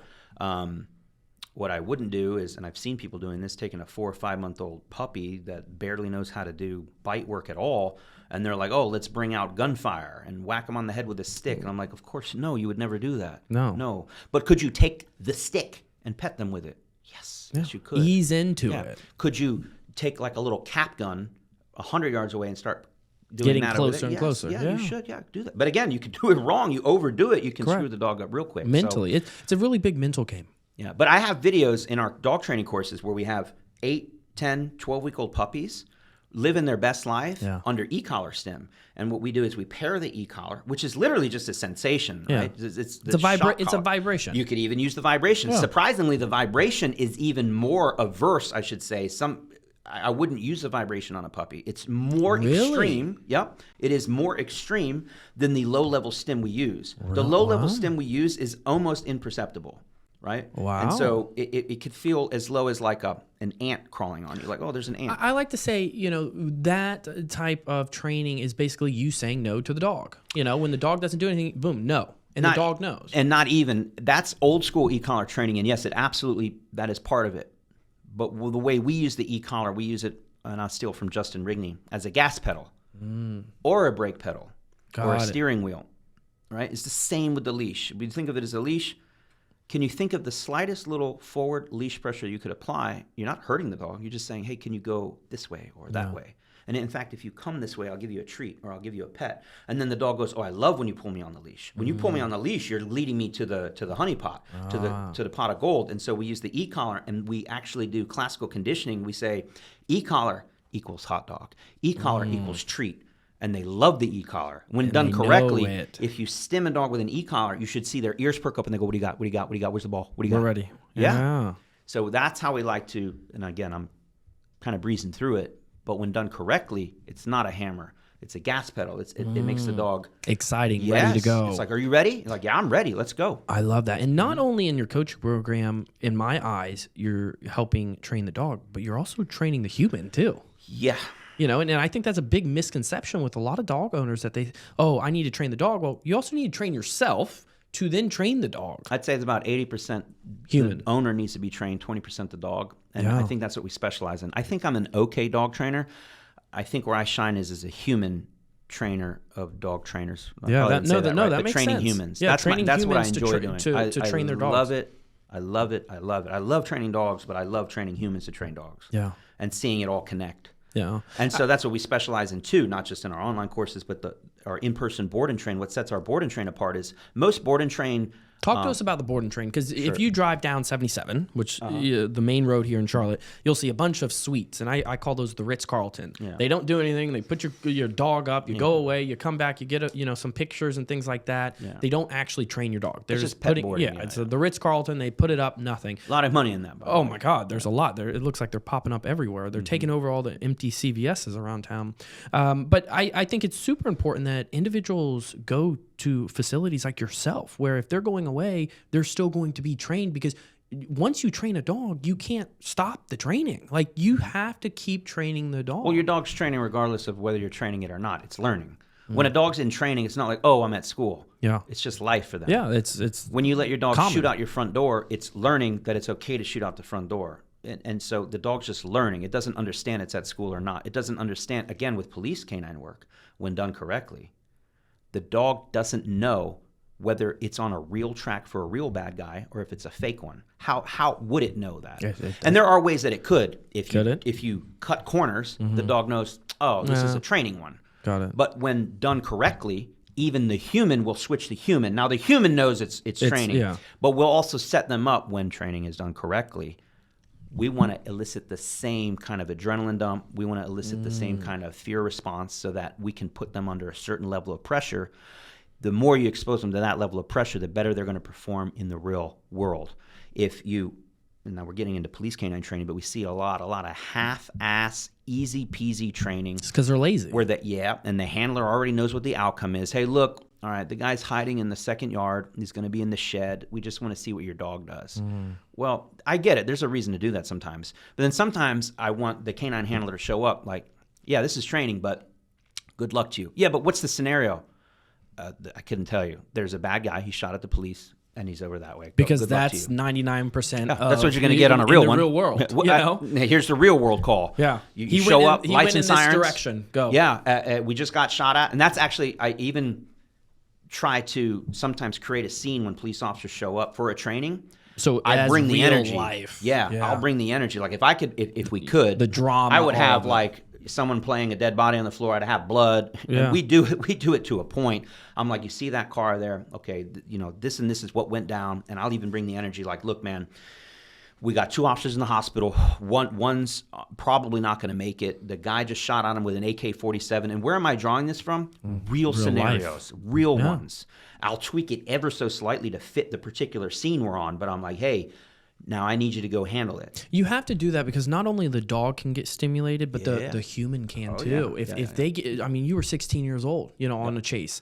If you are not ready for that, like you said, your adrenaline was probably out of that car. It was out of the roof. And at that time, you're so young, you don't know how to control it really. Yep. And if those police officers are not in real life scenarios that you put together, it's going to be very difficult for them to stay under control as well. Yeah, so we call it real world training for real world deployments. Love that. And it needs to be done. And there's been so many times we've done training scenarios, and at the end, the person's like, well, that's not fair. I'm like, what do you mean that's not? Well, you didn't tell me the guy had a gun on him. I'm like, are you going to know when you're in the real world? You don't know that always in real life. You don't know. Yeah, you don't always know that. Yeah. Or they tell you he has a gun, come to find out it wasn't doesn't. a gun. So you better be careful what you do, right? Correct. There was a crazy deployment I saw. It's recent. We use it.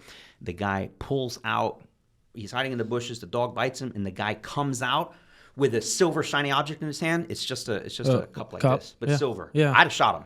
I would have shot him, and it would have been questionable shooting. That's what the media doesn't really understand. And I saw something way back when all the shooting started growing substantially, is the media actually went to a police academy to train, and they lost. Like every scenario, they shot the guy. Yes. Because you have a split second. Yes, that's right. And if you brought that cup up and we're dark, you're in the woods. It's pitch black, and they told him, the guy has a gun. You don't know. We stopped him. He ran 5 feet from the car, turned around, reached under the seat, grabbed a silver object, it looked like a revolver, and ran off. So what are you going to do? 15 minutes later, the dog's on the guy. The guy's screaming. He comes out of the bushes and does this. I would have probably shot The only too. reason that officer didn't shoot him, he didn't have his gun in his hand. Oh, really? So he transitioned. He dropped his flashlight, pulled his gun out, relit the guy up, and goes, "Oh, it's just one of these." It's the only reason they didn't shoot him. I probably so would've anybody shot. listening, like, "Oh, why would you shoot the guy with the cup?" I'm like, I understand in the moment. I don't think you would have perceived it as a cup. Yeah. Who's hiding in the bushes,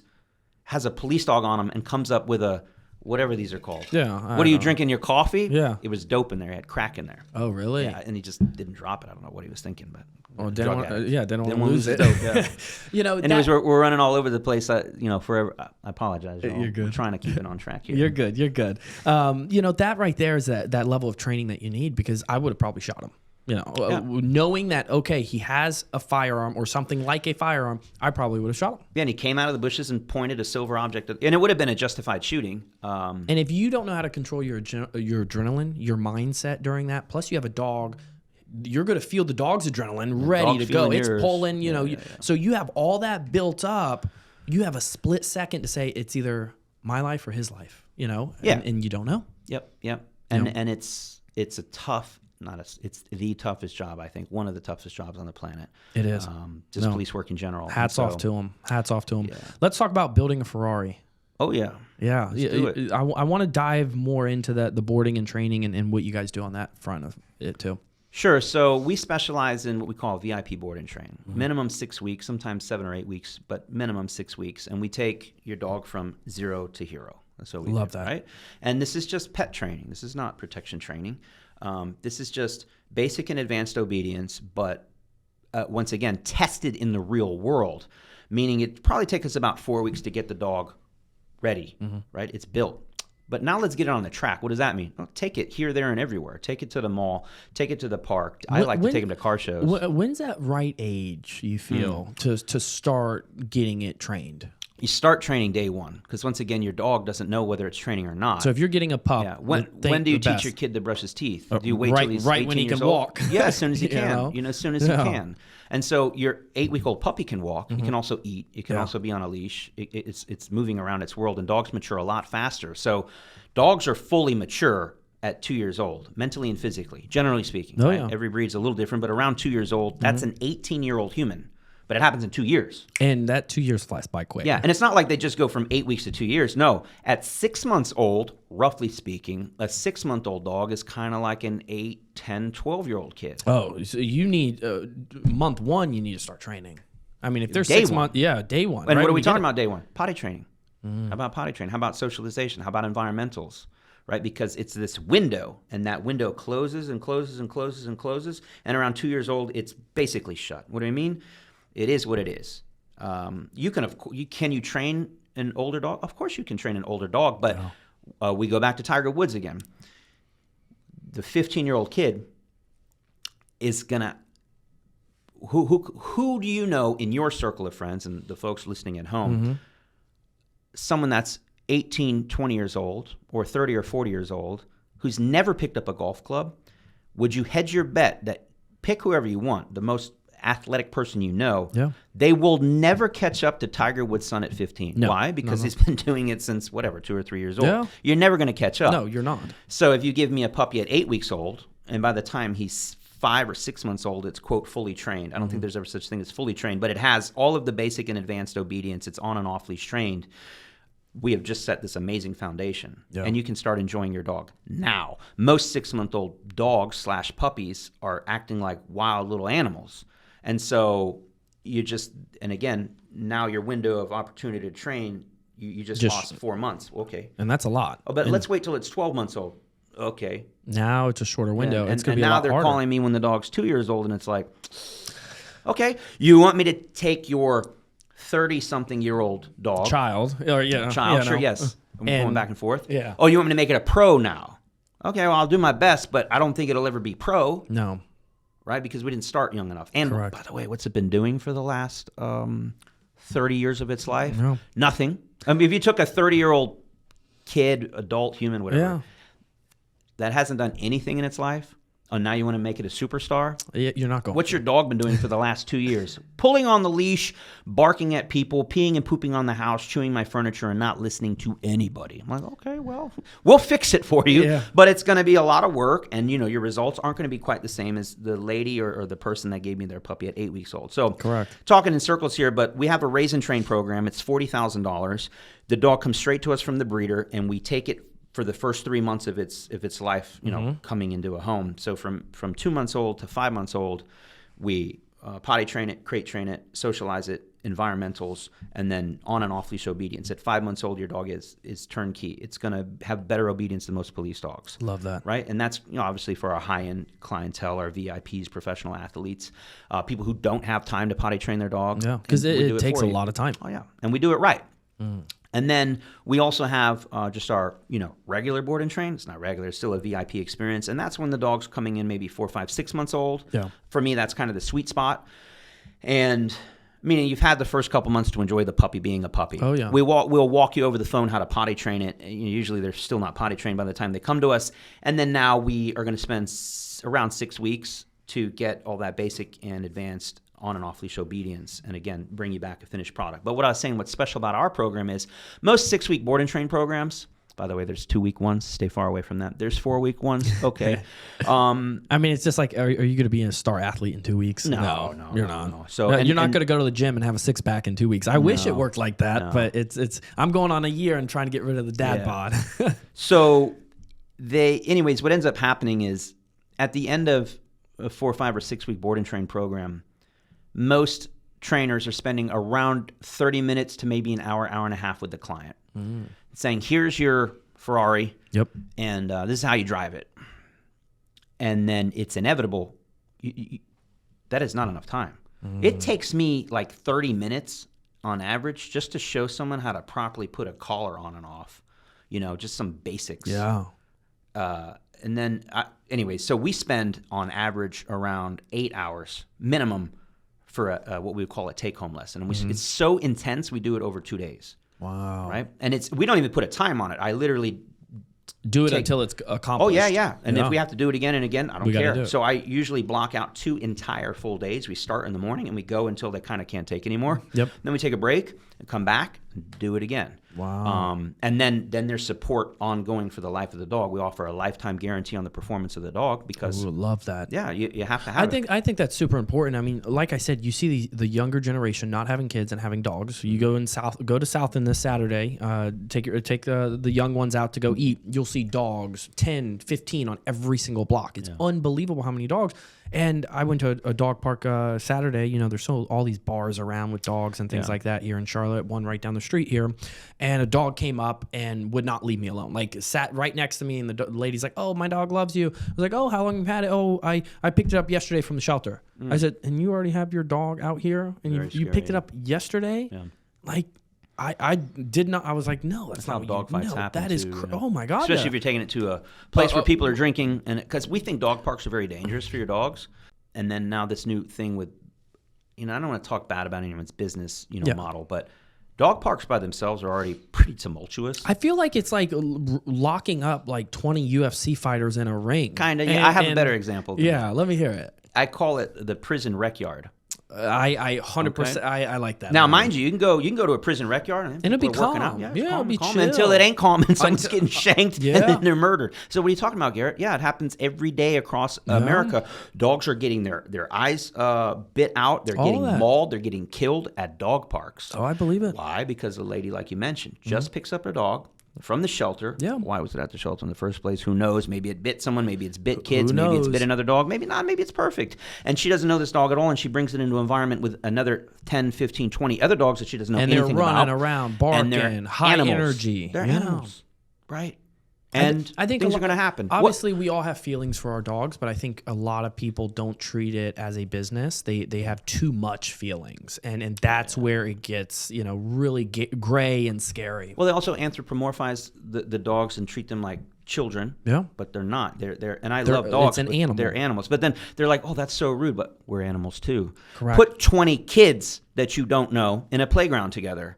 You're gonna see someone's gonna push, tussle or whatever. Yeah. Problem is the good thing is those kids aren't walking around with a mouthful of sharp teeth. Correct. Or knives or whatever. But some kids bite at young ages. And I mean, I picked up my son last week. He was in soccer camp.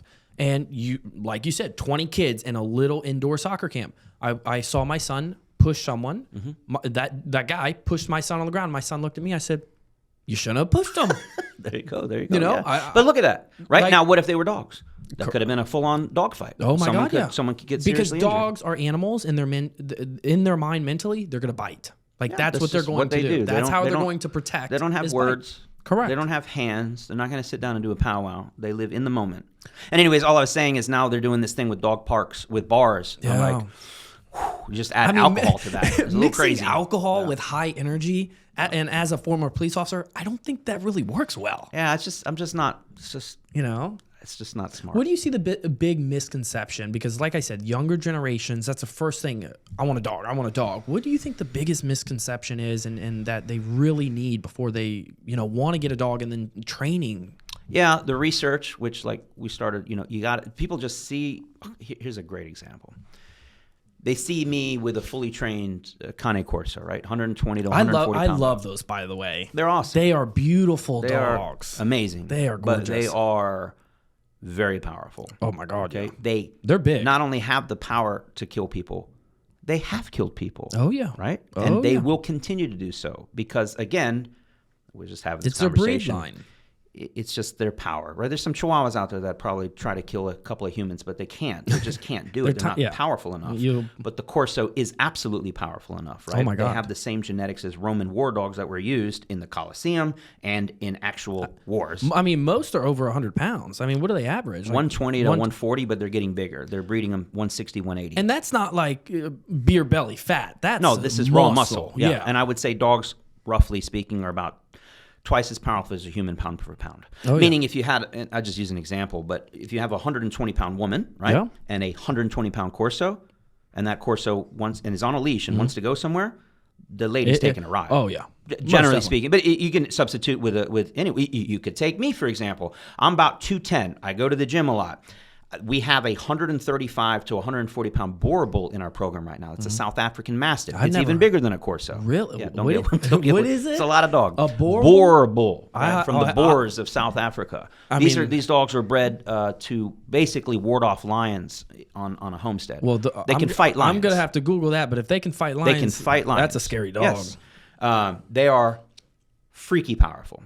So here I am. I even know what I'm doing. I know how to use a leash. It'll drag you. This across thing the was dragging field. me. I'm 210, 215. This dog's 130, 140. Dragging me, man. And it's not full grown. It was 12 months old. Bullshit. These things get 180, 200 pounds. Yes. God. Monster dogs. And everybody wants to get one because they see them online. So here's the misconception. They see it online. They think it's cool. They go out and get one. And then when they get it, usually it's a puppy. They're like, oh, it's a puppy. Then they don't train it.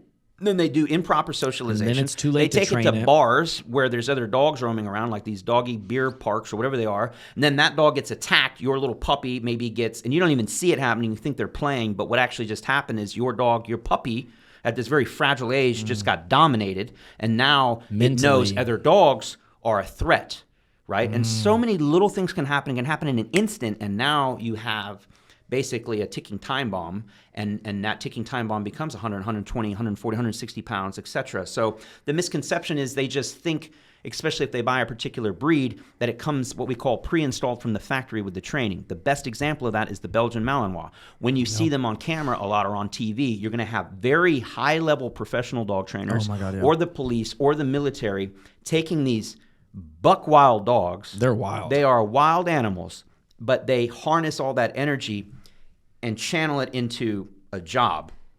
And it takes thousands upon thousands upon thousands of hours to get a Belgian Malinois where you want it to be. Oh, yeah.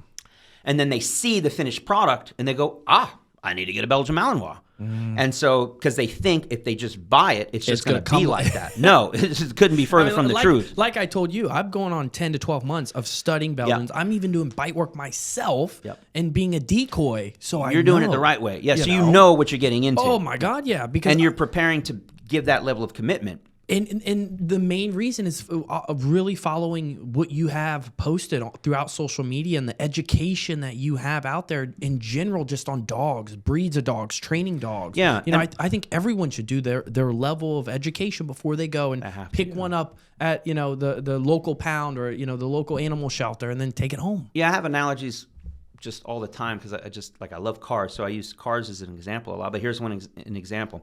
Usually, you don't go out and buy a car until you test drive it. Correct. But when do you test drive a Belgian Malinois?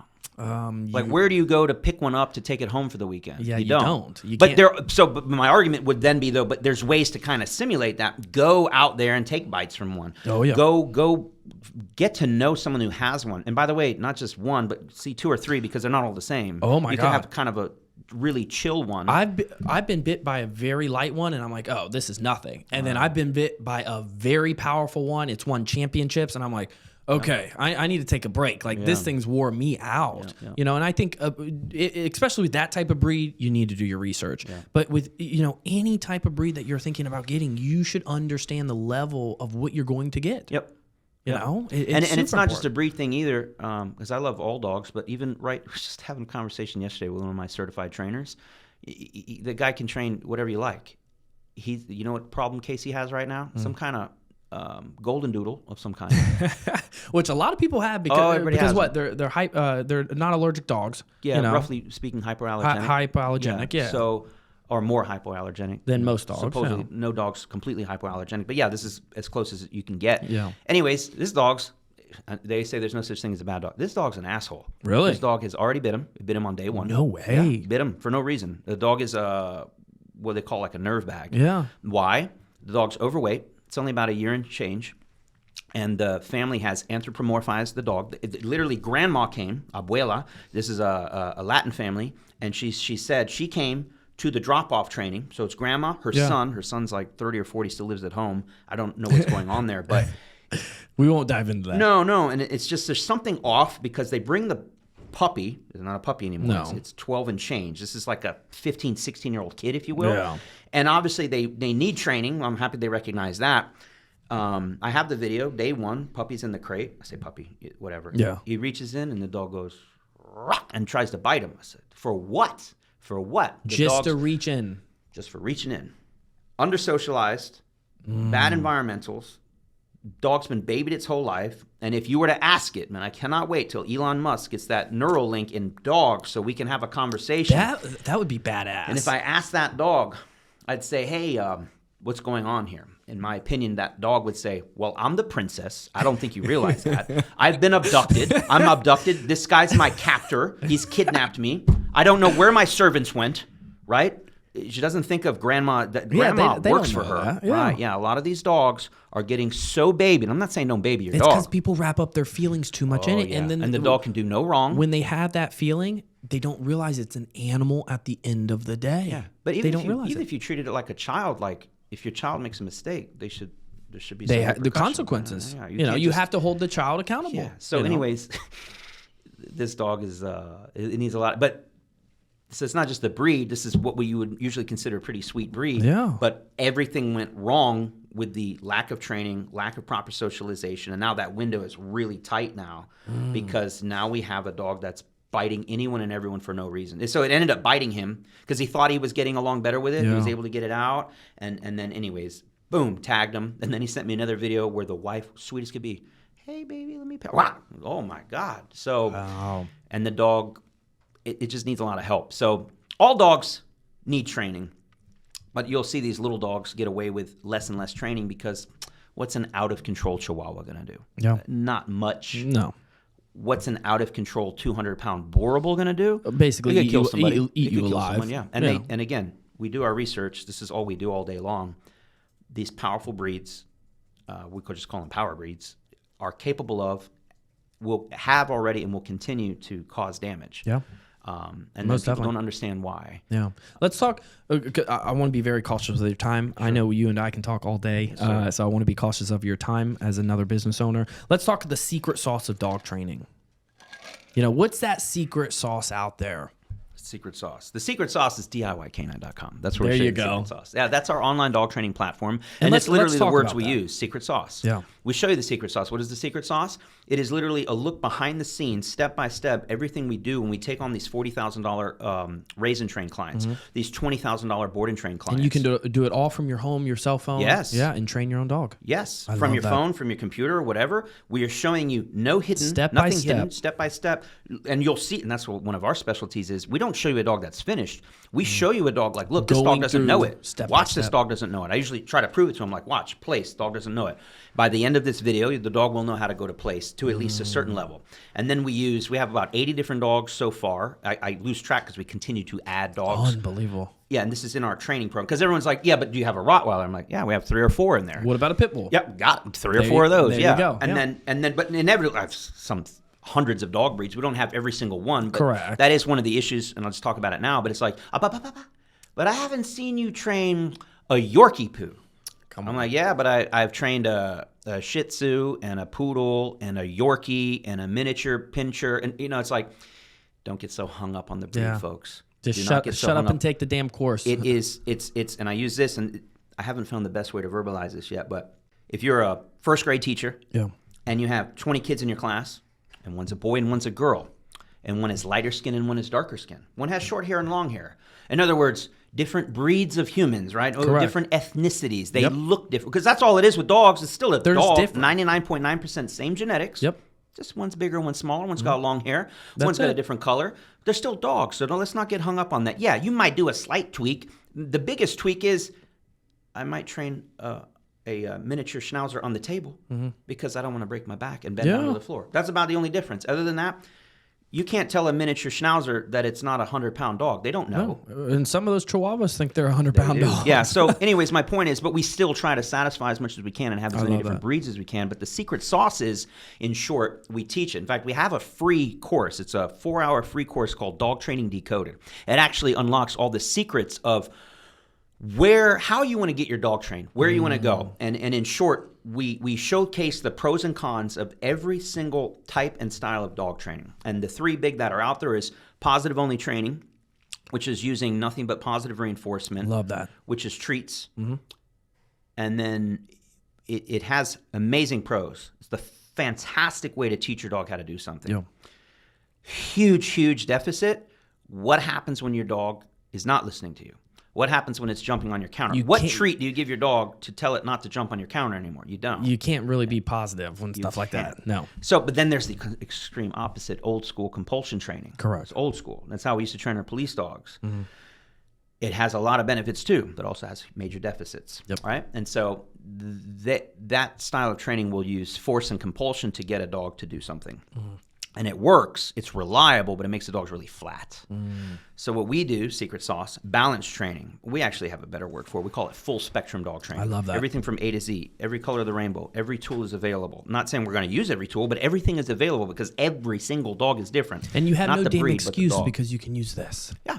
Right here at your fingertips, right in your apartment, right at your house, across the world, right here. Yeah. And so that's just one part of it. Now, even once you understand that balance training is the way, then you have to figure out, well, where do you go for that?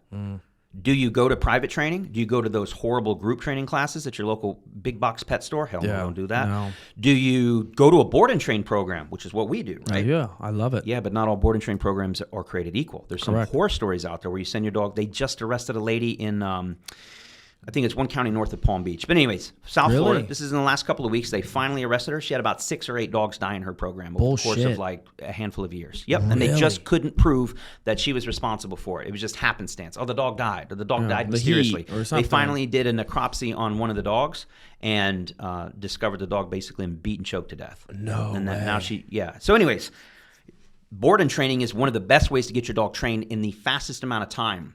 Yeah. But we still fall into that other problem. Even if someone, and again, cross your fingers, you pick the right trainer that knows what they're doing and they get the dog trained, that doesn't mean you'll know how to maintain that training going forward because they're going to give you an hour, 90 minutes. 90 minutes for the life of the dog, it's not good enough. At 8 hours plus, I still feel like, I wish I could just train you for another 5 days. Yeah.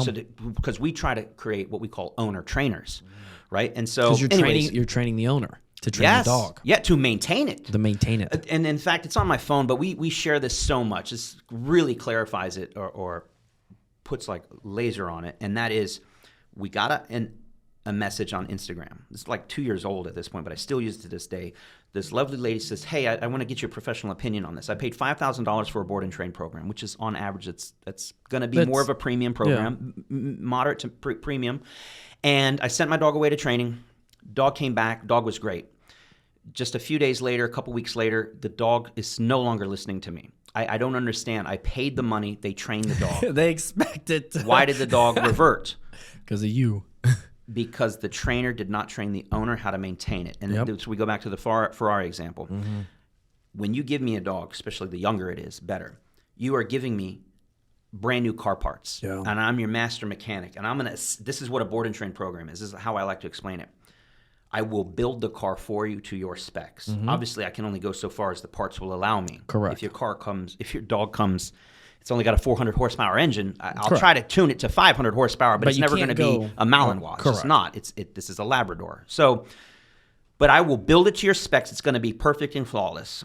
But if you've never drove stick shift before, if you don't know how to change the oil, you're going to burn that clutch. If you don't know how to, adjust the do the basics of it, it's gonna fall apart on you. You know what I'm saying? So we're gonna show you, we're gonna build it, and then we're gonna spend a lot of time teaching you how to drive it, keeping it tuned up, and in fact, it'll only get better. It will get better. I love that because, if I'm training, I send the dog to you, I get it back, and I'm like, I forgot about this. I hop on my phone, I get into that program that you have, and I'm like, let me go to that video that you were talking about this, and let me sharpen up my skills because maybe I forgot something. Like, it's inevitable. I love that it's right here at your fingertips. Because once again, we go back to training never stops. It's not like I call it a software update. Yeah. Every day, your dog, just like your phone sometimes has a software update and it changes. You're like, man, why does my screen look different? Oh, I know. Your dog is software updating every minute of every day. Yeah. And so what happens is even if a trainer trains it, they just got it to a point.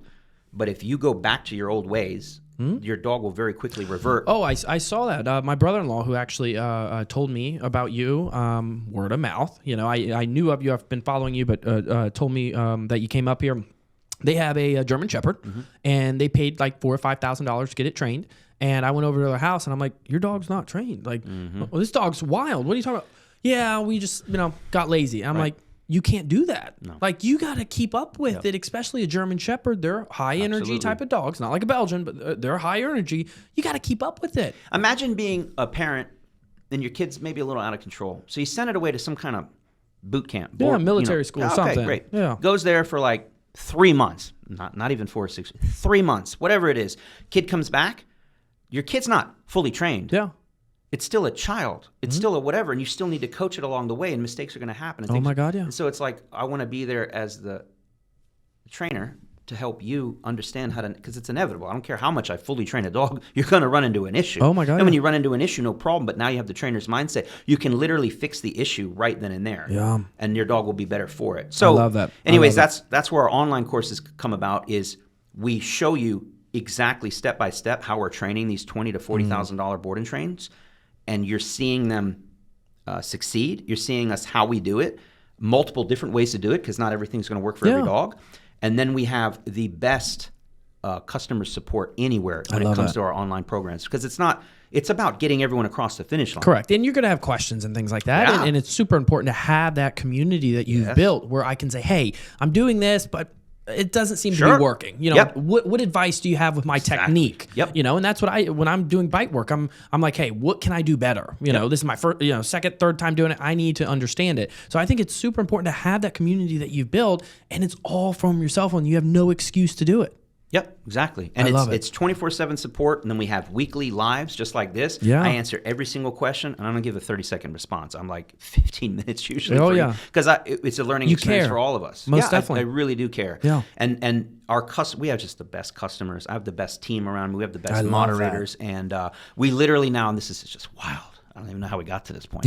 We have clients from all over the world sending in videos of their dogs just behaving to be, again, better than most police dogs, and as far as their obedience. That is looking back at the journey, and I know you said you love to go to island very quickly, but when those videos come in, I'm sure it's just like you take that breath and you're like, damn, look what we're doing together as a team, as a company. We're helping dogs not only in the United States or right here. You're helping dogs worldwide and their owners as well. Amazing. And then really, you're protecting other people, because you're training these individuals to train their dogs and keep that training. Yep. And these are, dogs that are not wild, that are going to go bite, because they have that proper training. They're the best, you're also not just helping the dog and the owner, but you're helping other individuals who don't even have dogs when they're around those type of dogs. True. And so we have our Slack channel for our company. It's very busy, but one of the busiest channels on there is our Team Wins channel. And all it is reviews and testimonials and thank you cards and emails,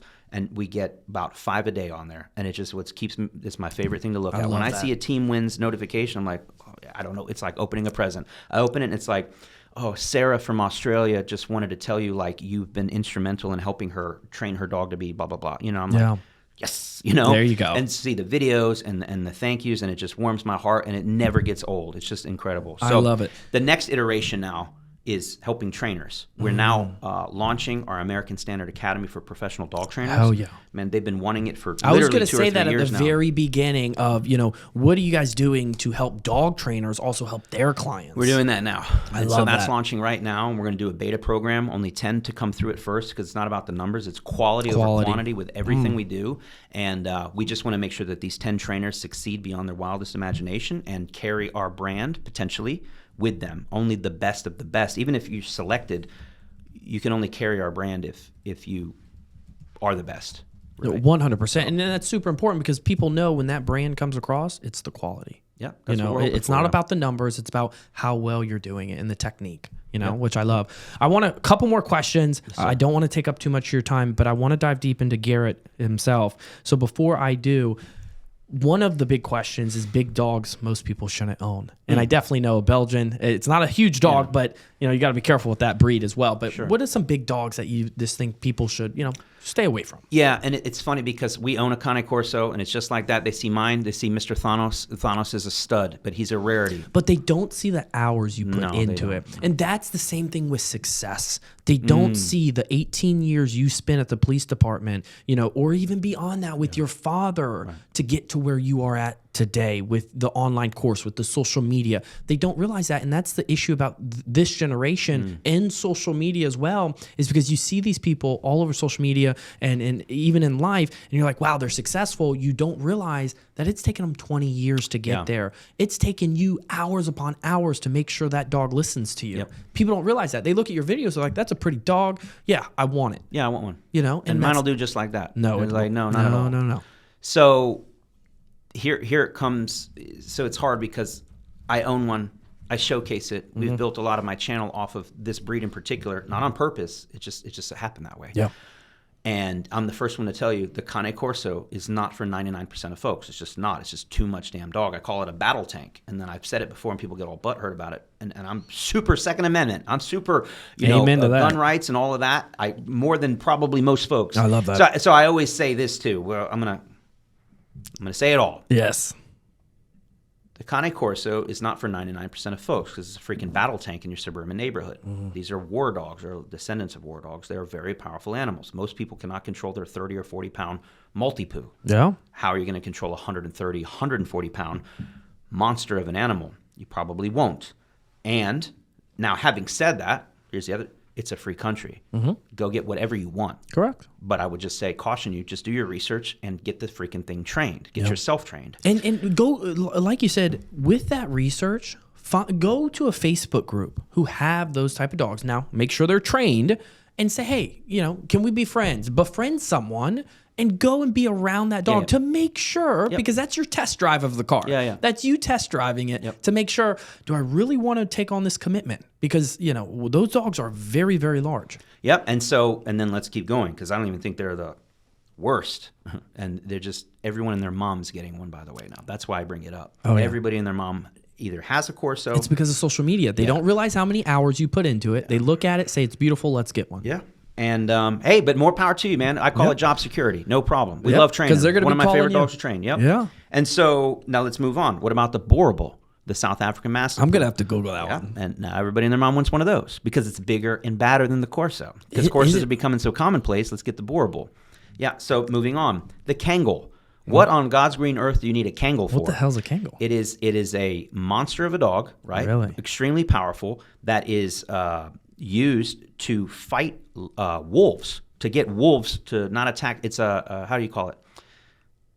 A dog that is to protect sheep. Okay. On thousands of acres from real wolves. So it's like one Kangal can take on a pack of wolves. So it's sleeping out there with those sheeps overnight. Yeah, it's that much more wild, I would say, and it's just that much more powerful. Wow. And people are getting these Kangals and bringing them and living in like downtown New York. Like, in an what are you apartment doing? complex. Yeah, what are you doing? And we all know New York's about the, where's the wolf? An expensive unit's about the size of this room. And so Kangal, let's think of some other ones. It's because, and again, I'm saying it over and over, in my opinion, they're wrapping too much of their feelings up. They think it's a pet and not an animal. No, this is a lot of animal. And I mean, there's videos of Kangals out there. They wear these big, thick leather, like gauntlet. Yeah. Spike collars or something? Spike collars. Yeah. And they'll even, it's kind of part of the breed standard. Like, so they're walking their dog around with cool. that now. Yeah, it looks cool as hell. That is a dangerous, dangerous animal. Can be, again, without proper training, but we find most people aren't training their dogs anyway. Yeah. So, okay, fine. You want to get a Kangal? Go ahead, get a Kangal. It's just a very powerful animal. Oh, yeah. What's another one? Presa Canario. It's like a cousin, if you will, to the Cane Corso. Again, another powerful animal, 150, 160 pounds. XL Bullies. XL Bullies. Yeah, it's basically what you might consider a pit bull on steroids, right? Oh, pit bulls already, 120 plus pounds, 130 pounds. The most powerful dog I've ever had in my hands was a 120 to 130 pound XL Bully. Really? I mean, pound for pound, this thing's probably 3 to 4 times more powerful pound for pound. This dog was... Thank God it was a sweetheart. It was a sweetheart. But we do something called a side submission. There's a better name for it, but it's like a lateral position that they'll use at like the vet's office. Let's say if they're going to take an x-ray, clean the ears or whatever.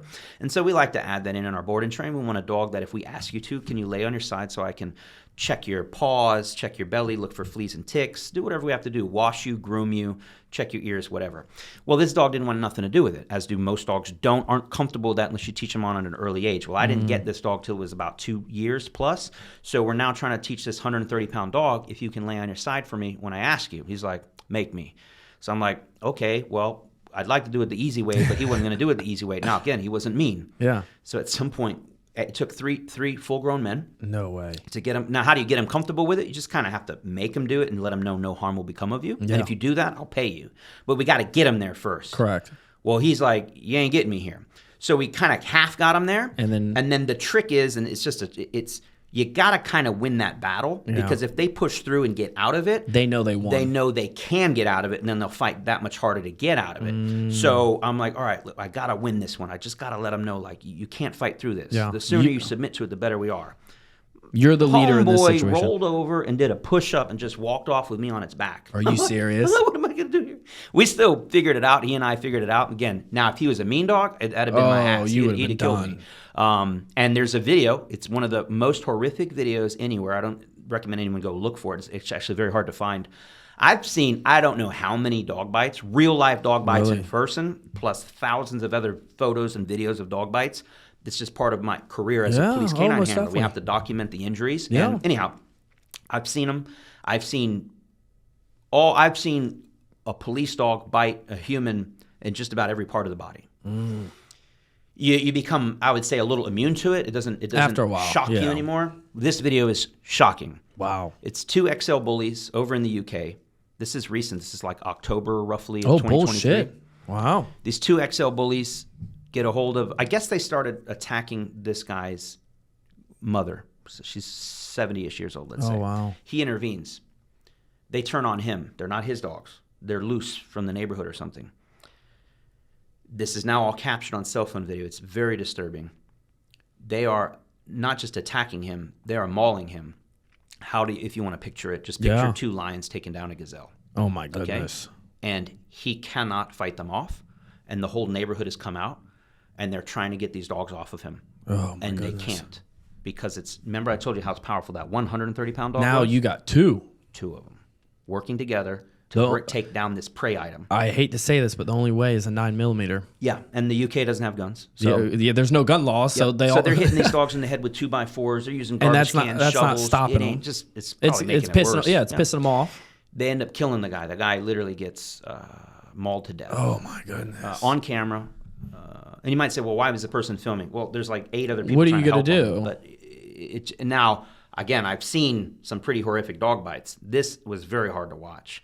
But we bring it up just to remind people the power that these dogs have. And so I did a video recently on Instagram where we showed a bear, fully trained bear, big-ass brown. A bear? Yeah, a bear. I mean, you've seen those videos. It blows my mind where they got bears riding around in cars. Yeah, I've seen them. And there's got, the bears. I mean, in Dubai, they got lions and cheetahs.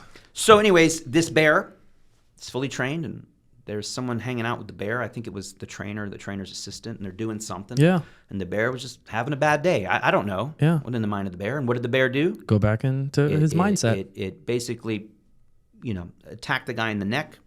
It was like a 2-second, just bites him, shakes him, kills the guy. You can't get, at the end of the day, they're animals, and you can't get that out of their mind.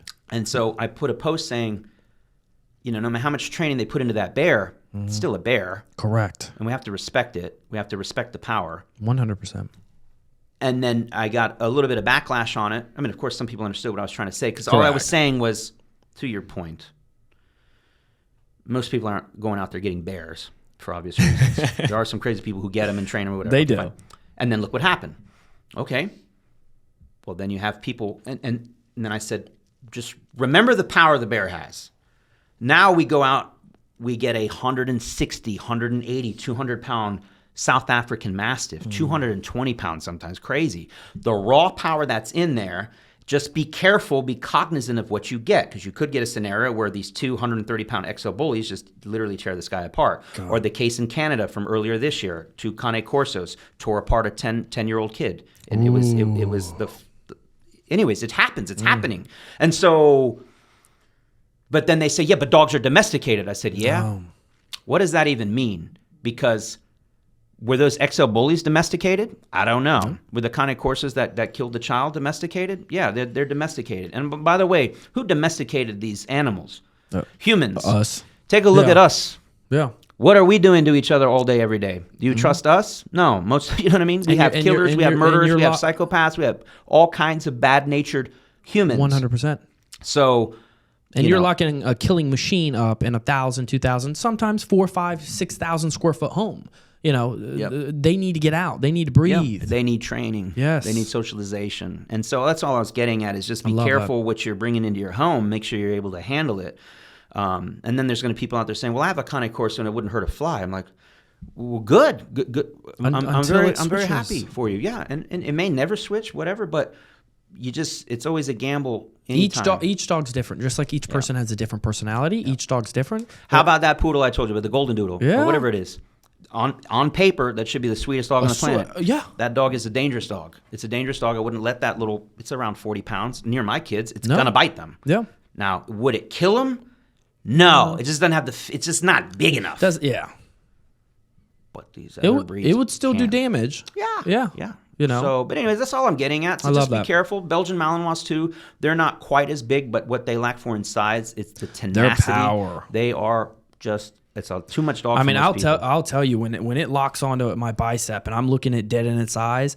That is someone that just wants to kill you. Like, they have no quit, man. They don't. It just sits there and it looks happy that it's doing it, and it just clomps. Yep. And yes, there's different sizes. I've been bit by ones that are not as powerful. I've been bit by ones that are won medals, and I'm like, okay, you definitely feel the difference. Yeah, absolutely. So but people need to do the research, and then they need to have the proper training. I love what you're doing because it's right here at your fingertips. Last question. Mm-hmm.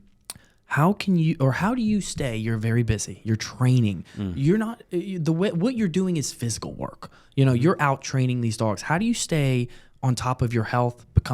Be the best father you are and the best husband you are to your wife, and then maintaining your health with running a phenomenal business. That's a killer question, and I'd say I haven't quite fully figured it out, but I'm in the process of figuring it out, and I'll just give you the key points. Business coach / life coach. Yeah. Okay. And what I'm very much struggling with now, but I'm coming to terms with it, is I guess you could call it being selfish enough to take time for yourself so that you can replenish. And what does that mean? I'm the kind of guy that I just used to, my father's work ethic. I don't know if he ever took time for himself. He just work. But you can get to a point where you work and the wheels fall off, and then what good are you? And so finding the time to understand that part of what I need to do is, for me, just going to the gym every morning is what does it for me.